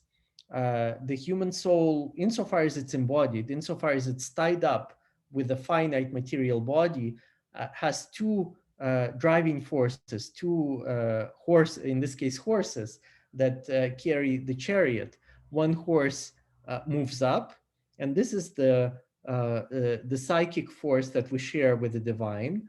And then the other horse moves down and pulls the whole chariot of the soul down. And this is the psychic force we share with other embodied living creatures like plants and animals, right? And so the whole idea of human psychology, of the movements of the human soul for Plato, has to be understood in terms of this persistent tension, and irresolvable tension, in fact, between the material element, the materialization and embodiment of the soul, and its disembodied immaterial principle as well.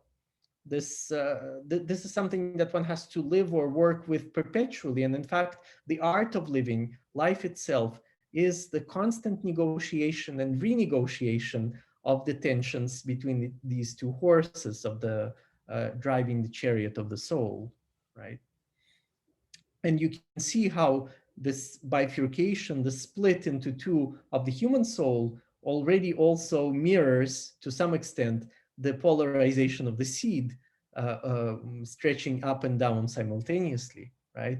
So there's constantly going to be a negotiation between these upper and lower elements in plant life, even though in plants this will happen differently. And here we can switch registers once again and talk a little bit more about plant signaling and plant communication, because in the case of plants, they are wonderfully decentered or uncentered beings. They are internally disseminated, you could say. That is, it is in many cases, it is not necessary to integrate the information that different plant parts receive from the outside world into a coherent circuit of information that will englobe the whole plant. For instance, if a root encounters an obstacle in the shape of a large stone underground, this information does not need to be communicated to the leaves of the plant. It would not make any difference to them whatsoever, right? And so there are lots of kind of dispersed, uncentered activities in the case of a plant, but there are certain situations when it is vital to establish temporarily a circuit of intra-plant communication, of the plant's communication with itself and perhaps even with other plants. There is not a clear distinction here. For instance, in a situation of drought, when there is an existential threat to the whole plant, right? In a situation of drought, every plant part needs to be involved so that the roots that encounter very little water, very little resources would need to send this information to the leaves that will start preparing themselves for economizing moisture, reducing some less vital activities, and so on and so forth. Speaking about my current research, my current work with Brazilian colleagues who work in the field of plant science, this is what we are interested in. The extreme, exceptional moments when a plant is attentive in all its parts, when signaling becomes uniform and actually simplified. Because if you measure bioelectrical activity in different parts of plants, in usual situations, it will be rather dispersed. It would be very close to white noise if you put it all together. So it's not going to give you any coherent kind of image of something that concerns a plant. It will be like a distracted way of being in the world, attending to many things at the same time. But in an extreme situation such as drought, there is a uniformization of bioelectrical signaling. The frequencies become very much the same across the whole plant. And there is also simplification in the field of what is picked up by the plant. It does not attend in the successive way to everything around it, but there is a kind of focusing on the one thing that is the most important, that is the drought, the lack of water, for instance, right? And so we are sort of developing the rules for thinking and sort of considering scientifically and philosophically the meaning of plant attention based on these changes in bioelectrical signaling in different situations, right? Any comments or questions on this? I'm kind of curious a lot of times, because I actually wanted you to expand on a couple of things. One was the difference of like vegetal being as far as like how humans are relating in this life, and then and that of individuation, because a lot of I guess you're going back and forth a lot between plants and humans, and I'm wondering if you're using a lot of like what's going on with plants as sort of a way of also realizing how to interpret like human life, or if you're more both and or looking at just like this is how we can better understand plants. And like, because I guess a thing I was just thinking of when you were talking about the polarization of like, let's say communication, where, you know, plants communicate down through root systems and as well as up in the air, like through volatile organic compounds. between each other. And then so I'm like thinking, I keep comparing everything you're saying to humans, and I'm thinking like I can see the upwards communication of humans, and then I'm wondering like, are we, when we're trying to relate more to plants, are we maybe missing like the more of like the earthy communication? Is that something that needs to be like catered to more to like better relate and understand plants? Yeah. Yes, that's a wonderful question. Thank you. Thank you very much for it, Paige. Well, I would say in response to it, I would say I'm interested definitely both in what's happening with plants and what's happening in humans, insofar as we have this vegetal heritage, which has been really repressed, not only suppressed, but repressed throughout millennia, specifically in the Western tradition. And to such an extent that it is very difficult for us to recognize it within ourselves. And by ourselves, I mean both human physiology, human psychology, the human way of being in the world, of inhabiting the world, and so on. So the idea here is, yes, so we are focusing on the one hand on plant processes, that are processes that are happening in the kingdom, biological kingdom plantae, and on vegetal processes, vegetality, which is this transversal tendency, dynamic tendency of life itself, which we also share with plants. And individuation is certainly one of those, you mentioned individuation, it's one of those things where a lot of work of repression had to be done with regard to a vegetal mode of being, because the vegetal mode of being is not particularly individuated, in the sense in which the plant does not postulate itself against its environment and against other plants. With Hegel, there are very clear reasons as to why this is happening. He is aware of this. And he thinks that this is because plants lack locomotion, right? Because think about it, what does it mean to postulate yourself against others? First of all, you have to imagine yourself outside of the place where you are at the moment. And with beings who have locomotion at their disposal, human and animal beings, this is easy because right now at this time, we're all here in front of computer screens, but in a couple of hours we'll be elsewhere.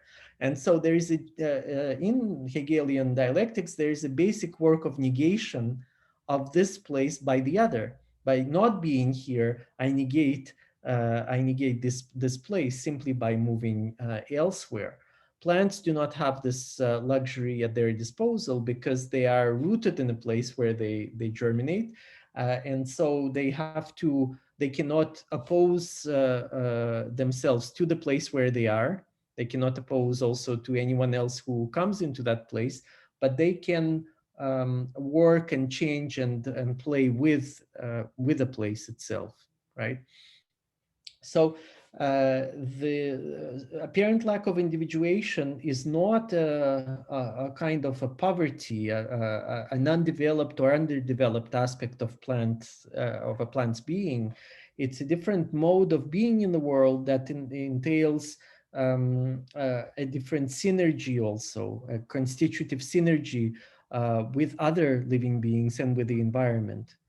Right, that does not involve such rigid separations between self and other, right? And by other, I don't mean just other plants or other animals or even humans, but others as the inorganic others, the elements themselves, solar energy and so forth. There doesn't need to be this clear separation, simply because plants live with and through the places where they are without negating them, and therefore establishing themselves as independent, separate beings in that sense, right?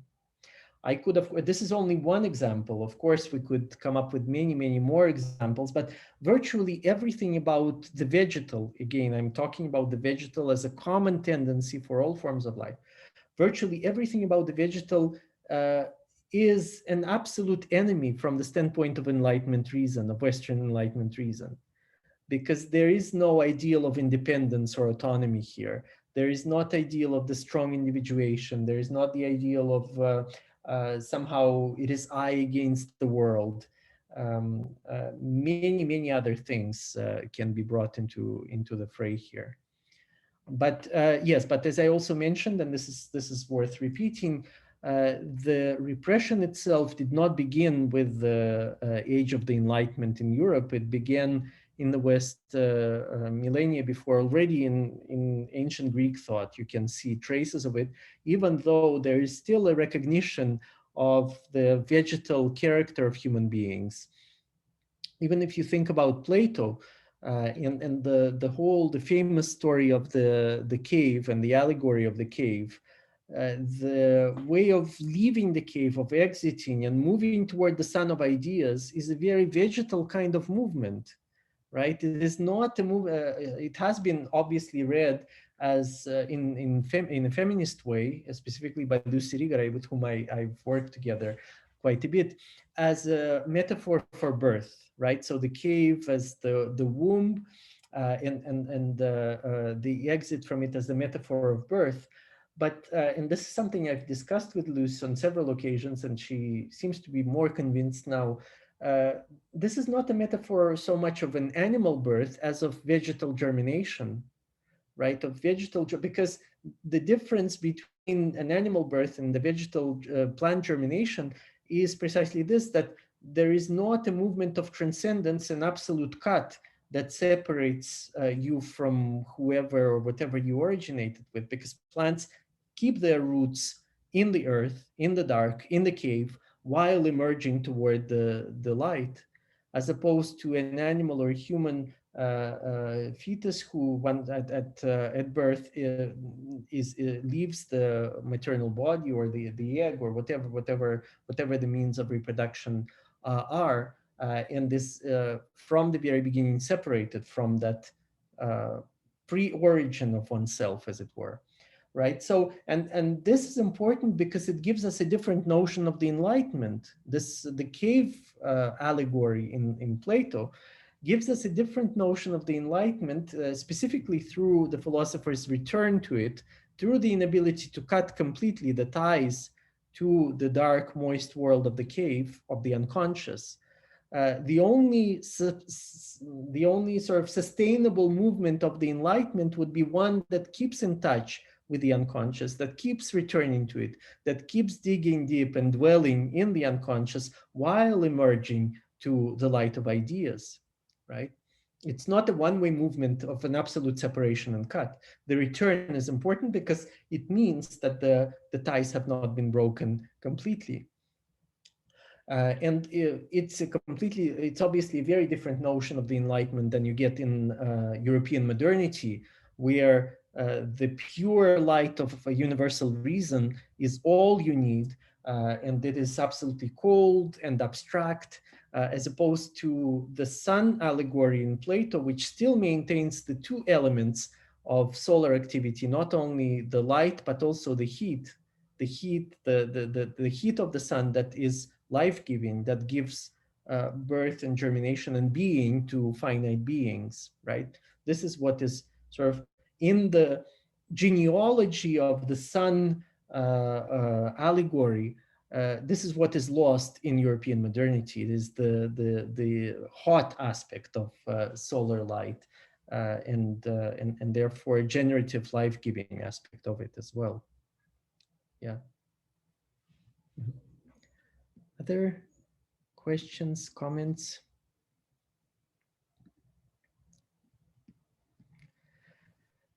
So, okay, so let me see where we are here. Yes, I don't want to bother you with too many details, but I think it is important. Yes, one thing that we really need to rethink, thanks to the notion of the middle, and specifically thanks to the living middle that germinating seed is the idea of a relation, because relational ontology, relational ethics, everything relational is very much in vogue now, but there is very little energy, intellectual energy, that goes into thinking the logic of relationality, what relations actually are, right? And it's incredibly difficult to think the meaning of relationality, and I think plants can help us. in that. So philosophical mediations liberally help themselves to the midpoints scattered throughout the body of thought and of the world. When we work with mediations, we are always seeking midpoints. In principle, anything can be mediated, save for mediation itself, right? Everything can be mediated except for mediation itself. The secret of mediation is its vegetal provenance, plants being in the middle processed into food for thought.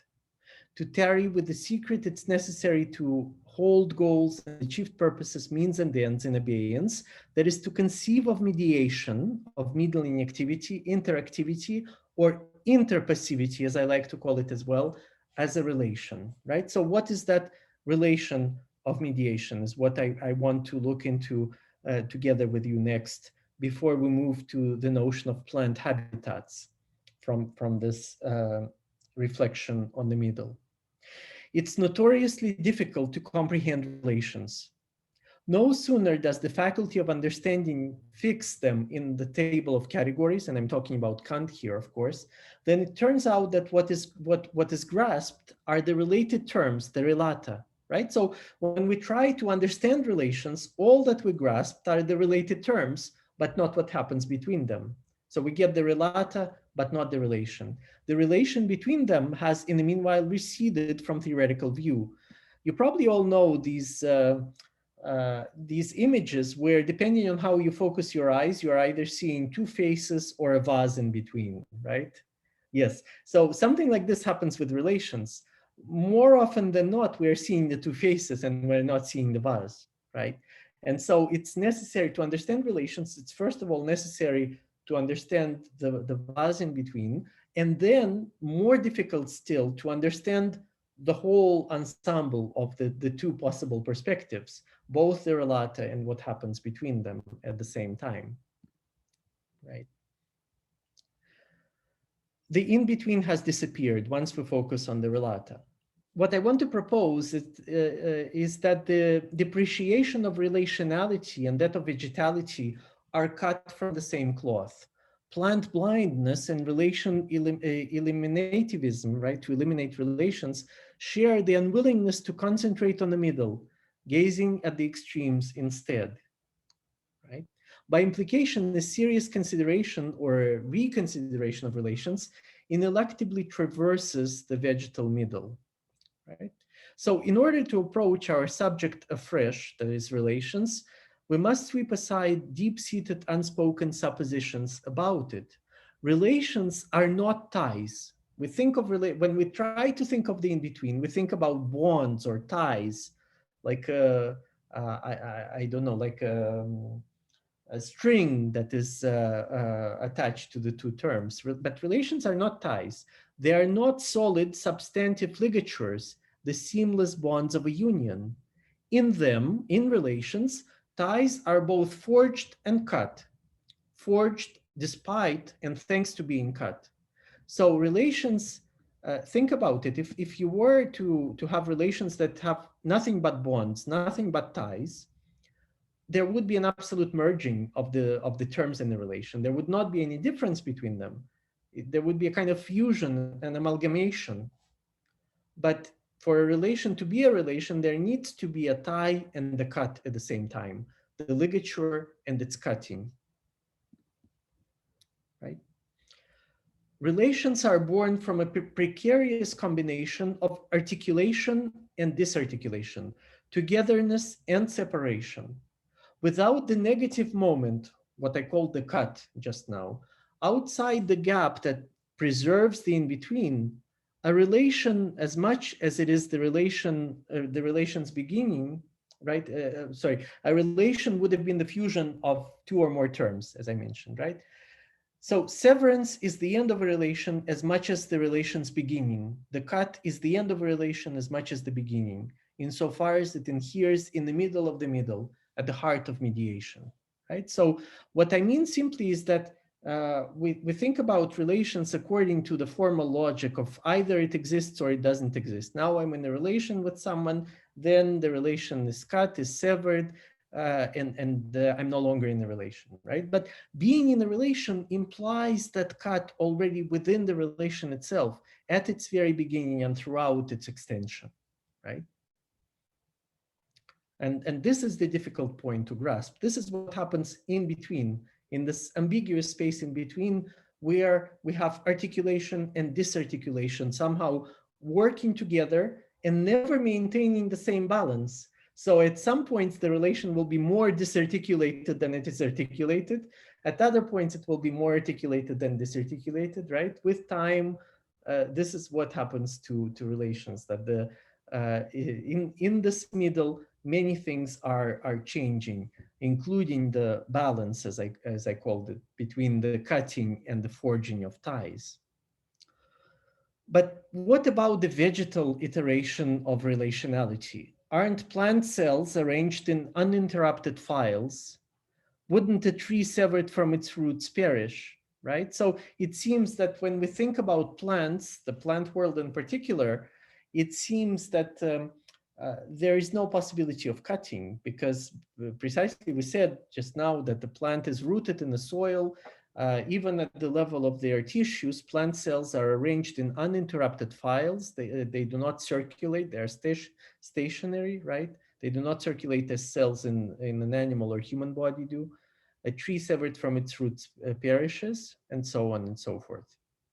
Although animal cells display relational patterns such as gap junctions, more in tune with our abstract definition of relations, vegetal cells depend on plasmodesmata, the open channels between their walls, and stomata, microscopic valves or pores for transport and communication, the exchange of gases and transpiration, right? So again, for things to work, for relational things to work, there need to be gaps. When I talked about just now about human and animal cells, specifically animals with the central nervous system, if we think about the synapses between neurons, right? The neurons are not touching one another. The two neuronal cells are not touching one another. In fact, there is a gap between them, and synapses, the firings, happen across that gap. So there is, in the relation, even established at the level, the neuronal level, there has to be a physiological separation between cells.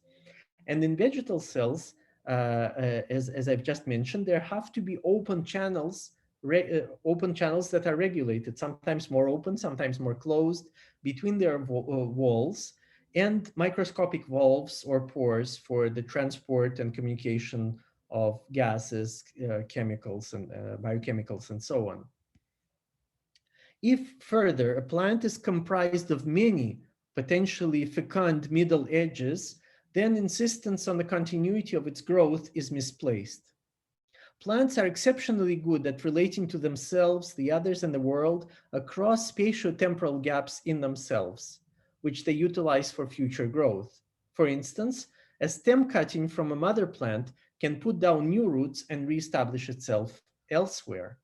Rather than have or form relations, plants are relations, right? We could say that humans, as humans, we have or form relations, but plants are relations, including among parts of themselves, including in the first place among parts of themselves, tirelessly reinventing themselves across the gaps of disarticulation that remain unsealed, right?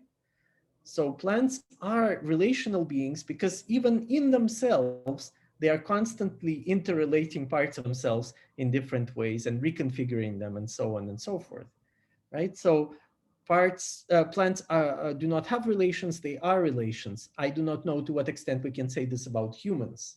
So insofar as we say that we humans also are our relations, then we would be maybe recognizing our own vegetality, right? And so I leave it up to you to examine to what extent the same thing can be said about human beings. That, and of course, again, I'm very mindful of the fact that nowadays there are lots of intellectual fads, fashions, and so on. And the idea of co-constitutive beings is very present. Entanglement is probably the word that is used the most across the humanities nowadays, borrowed from quantum physics, but very often without the memory of that borrowing.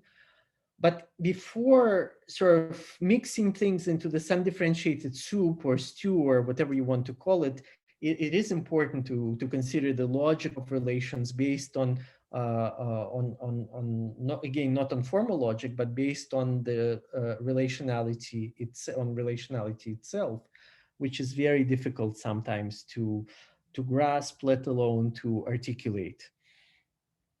Right, and I think plants here as well can help us with such articulations.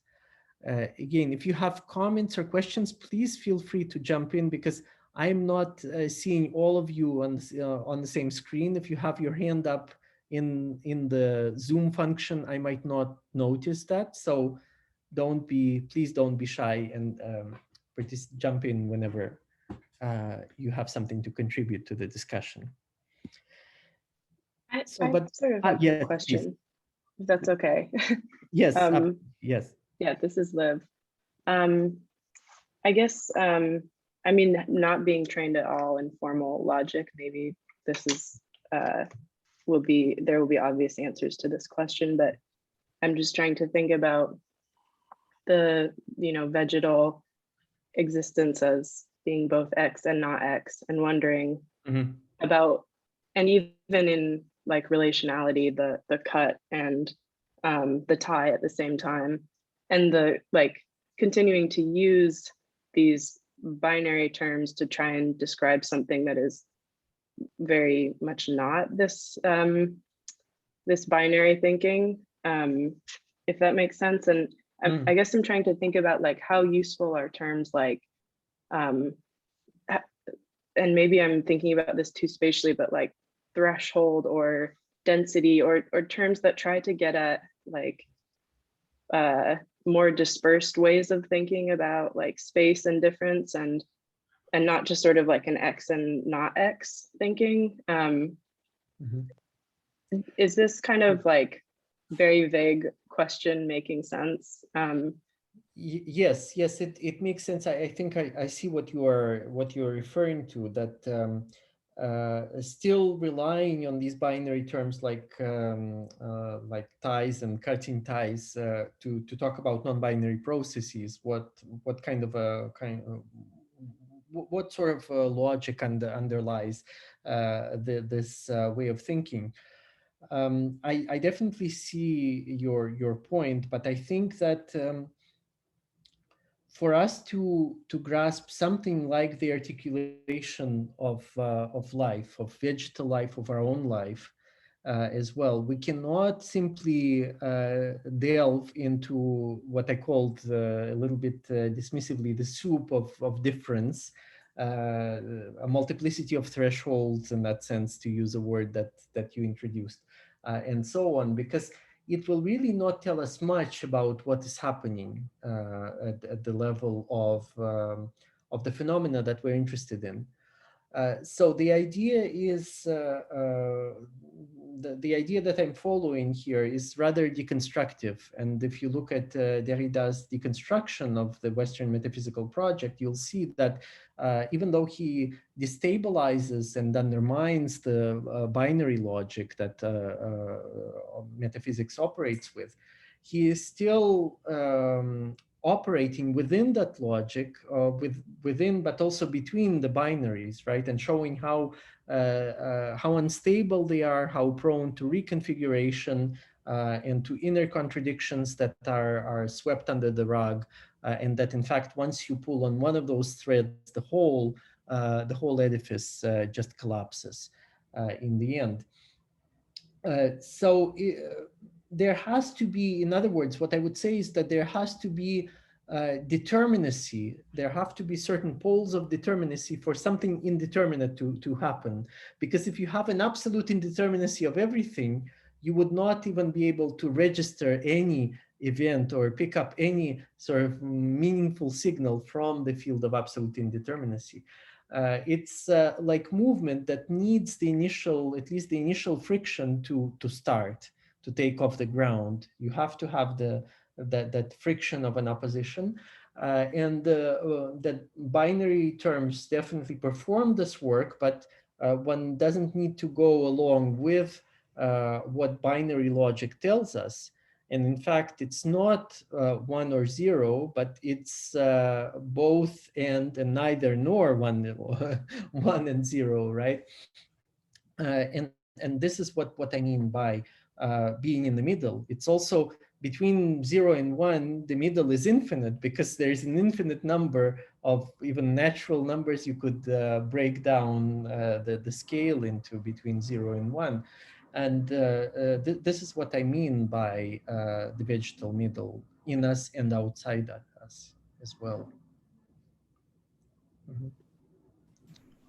Yes, other I guess I had more of like a comment, which could be maybe useful in relation to what you just said. But the repetition of kind of this idea of germination and the seed as this middle really reminds me of this text by Rosemary Waldrop, this poet, German poet writing in English. The text is called Form and Discontent, which is a commentary on Stein's text of a similar name. But in like one of the final sections, it speaks about the kernel of inspiration for a poem or for a text or for an artwork occurring and being discarded for its vectors and affinities. And that's something that I've really carried with me in my own writing, but it's reminds me very much of this idea of these middlings and these constant kind of draws and gaps between where language lies or where your inspiration, necessarily comes from or starts from is kind of irrelevant. This also this idea of kind of beginning as irrelevant or yeah. I don't know. It was just something that came to mind, and I just wanted to kind of put it out there, I guess. Yes, that definitely. Although I'm not familiar with this text that you're citing, but definitely sounds very pertinent to what we're dealing with here, at least in this session of our seminar. Yeah, absolutely. I have a quick comment. Yes. I just thought it was interesting, the point saying how plants are relations opposed to like humans forming relations. Because when thinking about like how to reconstruct narratives and like build new narratives outside of limiting epistemes constructed by Western capitalist society, like notions around how to know things differently in world building, I'm often like looking at the space of relations as knowing. And, like you were saying, it's this, with plants, it's like this space of tirelessly reinventing. And I'm like thinking about that with like humans of like how to relate as how to know in this like a lot much more of like a feminist way of knowing. And I know you mentioned like entanglement is like a very popular way of looking at it, but it has to be, I think, a lot more particular than entanglement, because the generalization with entanglement like holds a lot of its problems. And but I'm definitely interested of that very like specific space, I guess. Yeah. Yes, definitely. Yes, and so this space of relations is what we have been trying to call the space in between, or the middle, right? The vegetal middle. And then you might find it strange, but what I have been doing here is trying to elevate vegetal mediations to the status of relational prototypes, right? So I'm also, this is the vegetal moment, not so much talking about plants, but the status of relational prototypes for human beings as well. And the limits of that endeavor, of course, are open up to debate. But the reasons for this elevation of vegetal mediations to relational prototypes are not restricted to the structure of plant cells and tissues alone, nor to the outcomes of plant division and fragmentation. There is a clue to those additional reasons in the seed's gravitropic sense that we have been tracing with the statoliths and so on, whereby root placement is guided by the Earth's gravity and shoot placement receives its cues in the absence of or in the opposition to the fall of the statoliths. So in germinating, the seed crafts a relation between gravity and anti-gravity, You see, so even though we're trying to get away from binary logics and so on, you see how it works in a germinating seed. The seed crafts a relation between gravity and anti-gravity, and its growth and germination are that relation, growing in part by continuity with the earthly element, natural forces, mechanical laws of matter and mass, and in part against these very forces and laws. So it injects something other and more than the purely physical into the physical, right? Corroborating at once its congruence and the break with the mineral realm. And this is where metaphysics starts, as we saw, but then goes astray in many different ways. So let me see, to round up this portion of our discussion and move at least tentatively toward the idea of plant habitats, I wanted us to look very briefly once again at a particular way in which the middle of existence through plants has been taken up in Chinese thought, specifically in China of the 3rd century BC, the late Warring States period. And so the idea is that even at the end of a life, one is always in the middle, right? And that understanding can mediate everything save for mediation, and use is of no use because it can utilize anything but itself. And this is, I think, the lesson that we can receive from plants, and also with the mediation of the Chinese thought from the 3rd century BC that I have just referred to. I'm thinking specifically of a tale about carpenter Shi and an oak, whose author, Master Zhuangzi, is acutely aware that plants, among other living beings, live outside the value systems that we thrust upon them, right? So plants, like other living beings, live outside the value systems thrust upon them. The middle of their existence precedes and succeeds the means they are converted into, right? Because usually in a kind of dominant framework, insofar as the middle is grasped at all, it is grasped as the means, and mediation is understood as something to be utilized as the means for our own ends. And so in this tale, the carpenter's complaint about an old oak that he encounters near a village shrine is that it's useless, yielding neither edible fruit nor timber that could stay afloat if deployed for boat construction. When the oak appears in his dream, it queries the carpenter about the value of value. Nothing more, nothing less than the very value of value understood in the sense of usefulness. The utility of fructiferous trees, the oak itself observes, and I quote, makes life miserable for them, and so they don't get to finish out the years that heaven gave them, but are cut off in mid-journey. As for me, I've been, and again, this is the oak speaking, as for me, I've been trying for a long time to be of no use. If I had been of some use, would I ever have grown this large? Moreover, you and I are both of us things. What's the point of this? Things condemning things. You are a worthless man about to die. How do you know I'm a worthless tree? Unquote. So the oak speaks from the middle, crystallized in the parable from the Middle Kingdom. Through the tree, the middle speaks, having untwisted from its association with the means, to which it is nearly always reduced by dominant discourse. Now, the oak's discourse passes from existence for nothing, I've been trying for a long time to be of no use, to an interrogation of the use of use and of the epistemic access to this category. How do you know, right? And so on. For a short while, the tree basks in the luxuriating excess of existence over any ends that it may be recruited to serve.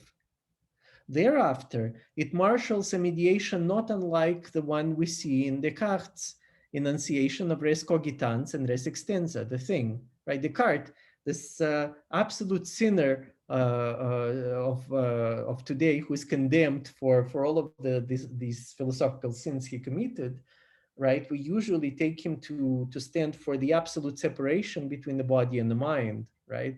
and the root of all evil and so on.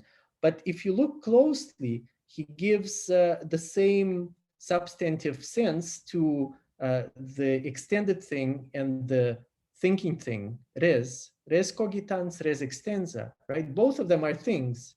Even if it's a thinking thing, it still is a thing. So there is an internal way of redeeming, as it were, Descartes, and showing that that there is a kind of continuity between the two substances, the body and the mind, and even his thought. And we have very much before Descartes, in a completely different cultural historical context, a confirmation of this in the words of the oak itself, who says, you human and I, we both of us are things. The oak lays bare the ground it shares with the human, not by invoking their mastery over the world, but to the contrary, stressing the passivity of being in the world and subjection to the relentlessness of time. Right? This is what the oak itself says we share. This is our vegetality, the passivity of being in the world, or what I called earlier, and very much in passing, in interpassivity as opposed to an interactivity. And subjection to the relentlessness of time. The carpenters and the tree's thingly natures imply their finitude, separating and uniting them, right? So again, there is a simultaneity of separation and union in this highlighted thingly nature, in this highlighted finitude of the carpenters and the tree's existence. Or in our terms, setting them in relation to one another, separating and uniting, setting in relation, right? They relate to one another from the threshold of death, right? The oak says, remember, he says, moreover, you and I are both of us things. What's the point of this things condemning things? You, a worthless man about to die, how do you know I'm a worthless tree, right? Death serves as a threshold, here's the word, as the threshold through on which the relation to the other is forged, right? They relate to one another from, again, and death as the absolute cut, right? That forges a relation. Again, we have a confluence here of separating and uniting. The tree and the carpenter relate to one another from the threshold of death, right on its verge, as singular endings still caught up in their in medias res and cut off from all pragmatic and ethical ends. Endlessly finite, perpetually in the middle, right? This is what existence, or better, existences are. So I know that we're approaching the formal end of the session, but we have, how much more time do we have? Mateus, you said we could go not the full extra half an hour, but yeah, I think if we go 10 to 15 minutes, it's not a big deal, but yeah. And okay, so yeah, so we can go. Yeah, we have about 20 more minutes, and I would like us to start considering the notion of habitat as a kind of physical being in the middle. That relates to plants and also to human existence. But the interesting point, and my starting point in the thinking of habitat, is of course that plants have been considered vital parts of animal habitats, but they are not considered as having their own habitats, right? And this kind of exclusion of plants drew my attention, and once I followed the thread a little bit more, it drew a much more complex picture of what it means to have a habitat, to dwell, and so on. So I want to share with you just a brief portion of these reflections. Now, methodologically, I think that philosophers should always end rather than begin with the definition of their subject matter, or better yet, leave it implicit in their works. It's not like we just start with a dictionary definition and then reflect on it philosophically, right? And although I propose to supplant a biological and an ecological with a philosophical approach to habitats, from the outset of this part of our seminar, I want to venture a definition, and I may do no more than keep defining, redefining, or re-inhabiting this crucial term, habitat. The definition happens first here. It appears first because the stakes of the venture are so high.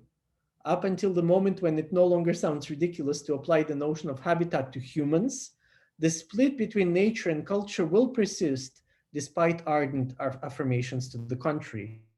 So you see, I talked about the exclusion of plants from habitats. Plants form habitats for others, but they are usually not said to have a habitat. Neither are humans said to have a habitat, right? And I think that until we have a philosophically robust notion of a habitat, which would include plants and humans, all of these denials and rejections of the gap and the split between nature and culture will remain more or less meaningless, right?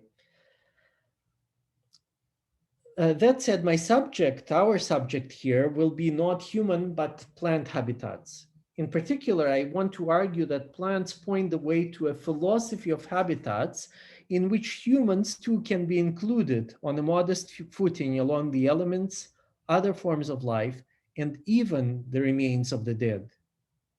So as promised, then a preliminary definition. I would define in the beginning, a very preliminary, sketchy way, a habitat as the material infrastructure that makes a place inhabitable. Material infrastructure that makes a place inhabitable. But you will immediately ask me, if you have probably this question popped up in your minds already, is a totally uninhabitable place still a place? And if you have this question, you are right on point. Assuming that an uninhabitable, which is not the same thing as the uninhabited place, is a contradiction in terms, habitats make places what they are. So habitats make places what they are. They are coextensive with the very placeness of places. Now, in the capacity of the material infrastructure for habitability, a habitat is the backdrop of life itself, the stage replete with props and decorations on which living figures move and act, with their entrances and exits into and out of existence. Habitats vary. They can be terrestrial or marine, wooded or desertic, microscopic or encompassing a wide geographical area. Within each habitat, though, the same dynamic is rehearsed over and over again when multiple species utilize its resources for nourishment, shelter, protection, reproduction, and other vital activities. The hero in life's play is an individuated organism or species acting in an undifferentiated blur of suitable environmental conditions and vegetation, the elements and the plants relegated to the material infrastructure for living, right? And maybe the ecological notion of a niche is more welcoming than a habitat, because plants can obviously said, and are usually said to have their niches, their ecological niches, while the habitats of plants are a very rare kind of term to encounter.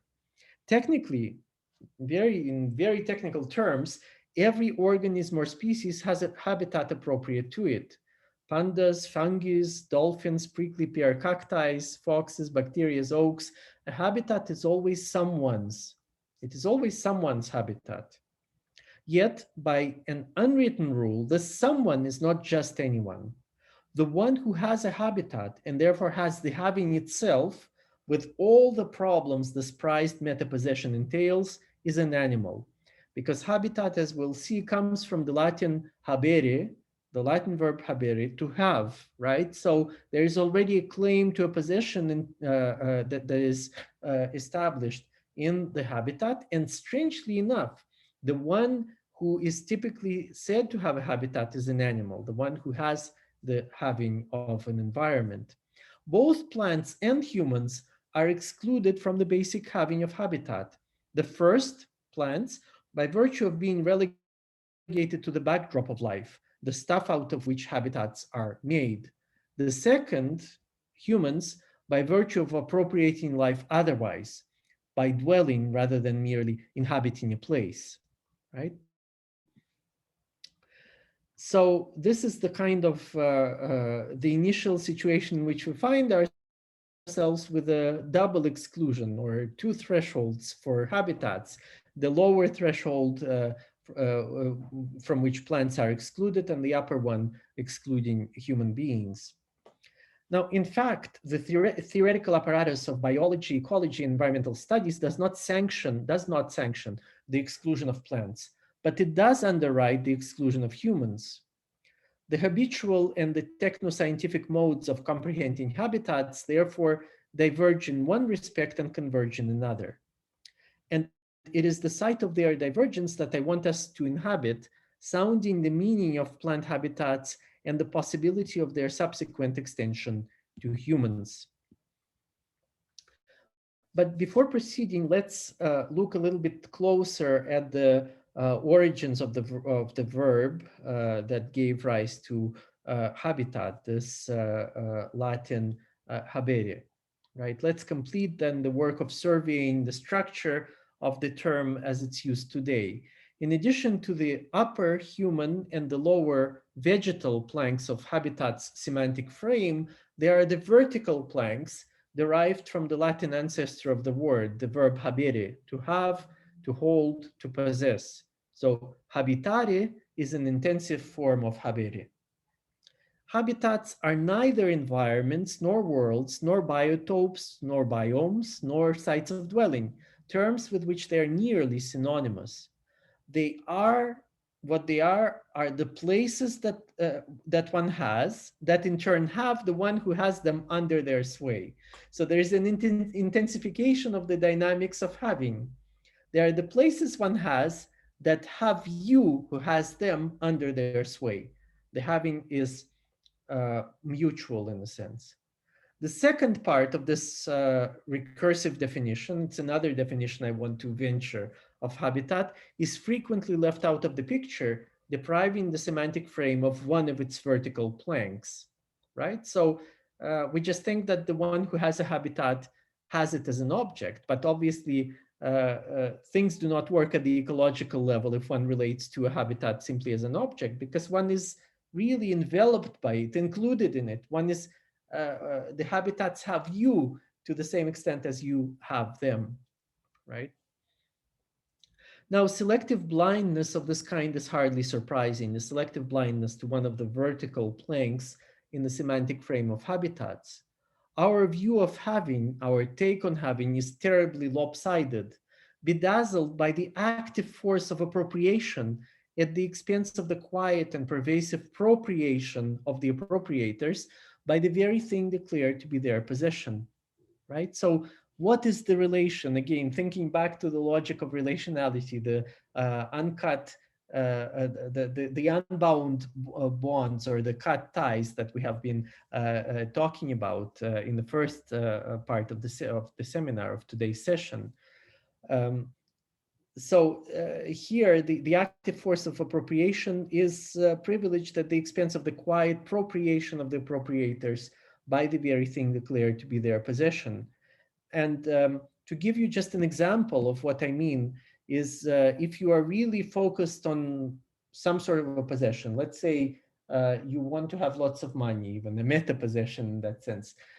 Before you do everything to appropriate the desired thing, you are already in the hold, within the grasp of that thing, because you are fascinated by it. It holds your attention. It directs all your life energy, right? So that which you try or want to appropriate already appropriates you by merely sort of fascinating you and by seeming to call onto you and so on and so forth, right? So this works even in terms of usual forces of appropriation, but also in the case of habitats. Our view of having is lopsided. We do not pay attention to this kind of fascinated captivation or capturing by that with which we are fascinated. But as a spatial range and shelter, a habitat envelops the species and organisms that live there. And as nourishment, its parts are digested. So both outside and within, the habitat has the inhabitants in its hold, right? So even if we start with this very instrumental definition of a habitat as a conjunction of resources for a species or for an organism to maintain themselves alive, to reproduce, and so on. Even there, once we render a little bit more complex the notion of having, not only that you have something, but you are had by that which you have, you see how that changes the sense of habitat. Now, while they emerge from the sense of having, habitats also complicate this sense because they cannot be possessed, dominated, or objectified, held as property. So it's a kind of having that is not propriation or appropriation. There is no property in habitats, right? The truth of a habitat is a betrothal of the inhabitants to their place of habitation, to have and to hold, to be had and to be held until death do them part, right? So this is the truth or the betrothal to a habitat. Such betrothal is evident in the case of plants that, rooted in a place, disturb the figure-ground relation of the living and life itself. So by scrutinizing plant habitats, we do not merely add a missing link to the conceptual chains of environmental philosophy or ecological theory. We go to the heart of the matter, inquiring into the dynamics of inhabiting. What does it mean to inhabit? What is that strange sense of having which twists out of a relation of domination, which somehow has you also in its grasp, but which cannot be translated into property relations either. What does it mean to have something that is not a property to be possessed, right? So just a couple more words about plant habitats, and we'll pick up this thread in our next session. But just to make it a little bit more specific to plants, I would say that plant habitats are both the places where plants thrive and the places that, rich in vegetation, are home to other non-plant species.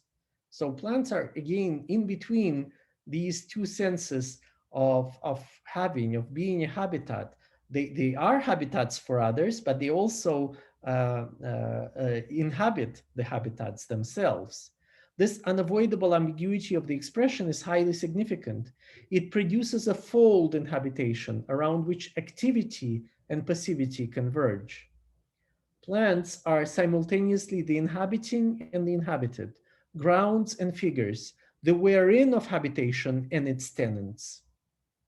Not only do they counterbalance the possessive dimension of habitat with receptivity to other life forms, whether vegetal, animal, fungal, or bacterial, but they also bridge the artificial gap between the living and life itself, the gap that overshadows our approaches to the subject. Life no longer appears as an undifferentiated ground in contrast to the living figures who stand out from it. In plant habitats, the dance of figure and ground continues indefinitely, with plants occupying both positions interchangeably or all at once. And I wanted to mention this, even though we are a little short on time, precisely because it ties in so well with our questioning of the logic of relations. The entire dance of figure and ground is very clear in relation to habitats, and specifically plant habitats, and the very notion of having as well. Any questions, comments on this? Yeah, it's Ivan. I wanted to comment that I've studied evolutionary and ecological biology, and I think, I don't think that there's this whole exclusion of humans from the question of habitats. All subjects I had on ecology of humanity, ecology of humans, etc., always worked with the word habitat. So. Mm-hmm. And what about plants? Do they work with plant habitats? Not much. No.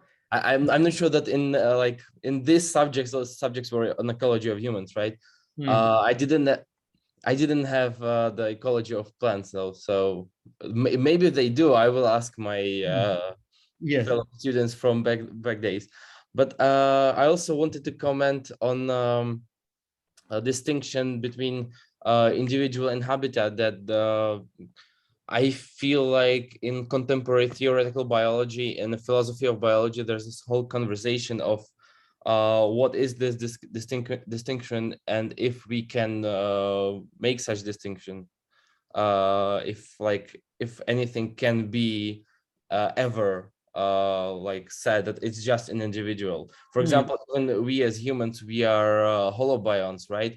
We are not just individuals. We have like thousands of millions of organisms living inside of us. So we are the environment, we are the habitat. Yes. Of course, what happens in the traditional sort of literature on the subject of ecology and so on is that very often the one who has a habitat is obviously not an individual organism, but the species, right? So the species is at the center.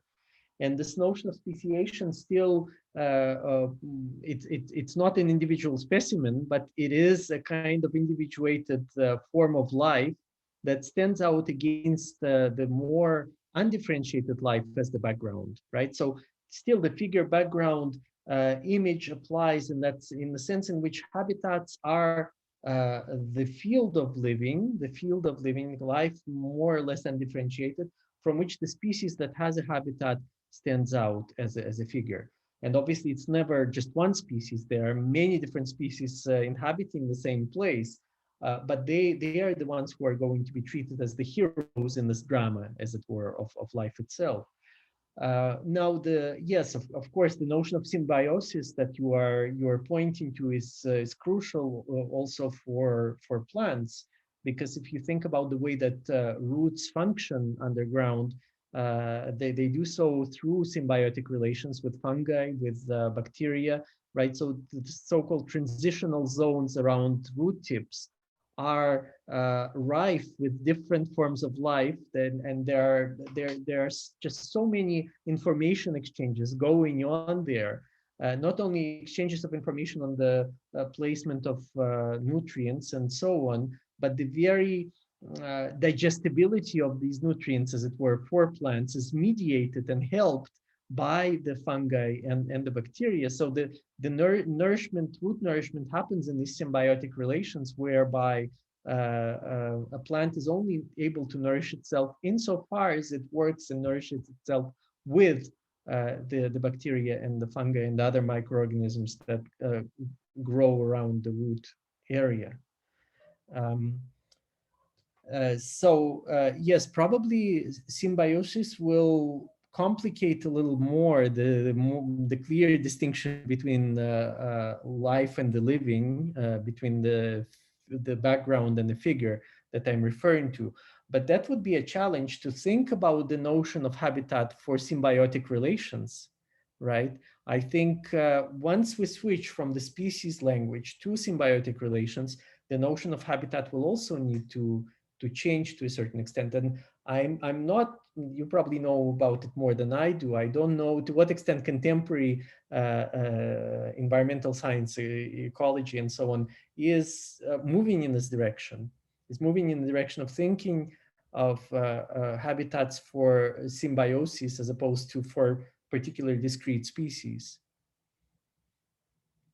Definitely some of people are like, I mean, at the conferences, you always have those people talking about this. So yes, maybe not on the level of textbooks at this point, but I think on the level of the actual research, I would say, yeah. Yes, yes, wonderful. Any other comments, questions? Yes, please. Michael, yeah, I'd also like to ask again. It wasn't quite clear for me. What is it that is excluding plants from habitat or from having a habitat? Oh, yes. So technically, they should not be excluded. So based on technical definitions, plants should be included. But what is excluding them is the kind of prejudice whereby the plants can be possessed, can be had, but they themselves cannot have a world, right? Plants can be utilized as the resources for nourishment and many other things, and they can even provide a home for various species of various kinds of living beings. But they themselves do not, and this is a part of prejudice, they themselves do not live in the world by way of possessing or appropriating anything, by way of having a habitat, right? So it's this placement of plants more on the side of passivity, the passivity of being appropriated, as opposed to the active subjects who are at the heart of habitats, right? Okay, so this is like a purposeful appropriation kind of thing. Yes, yes. So it has to do with the dynamics of habitat based on the verb habere, the Latin habere, to have, that gives rise to it, and then our kind of allotment of having and being had to different forms of life. Yeah. I would like to add something Yes. or a question. If we keep this analogy between plants and human beings, could this be that this exclusion from habitat of plants can be extrapolated to exclusion of habitat of the migrants, not nomads, but migrants? Mm-hmm. So this kind of like,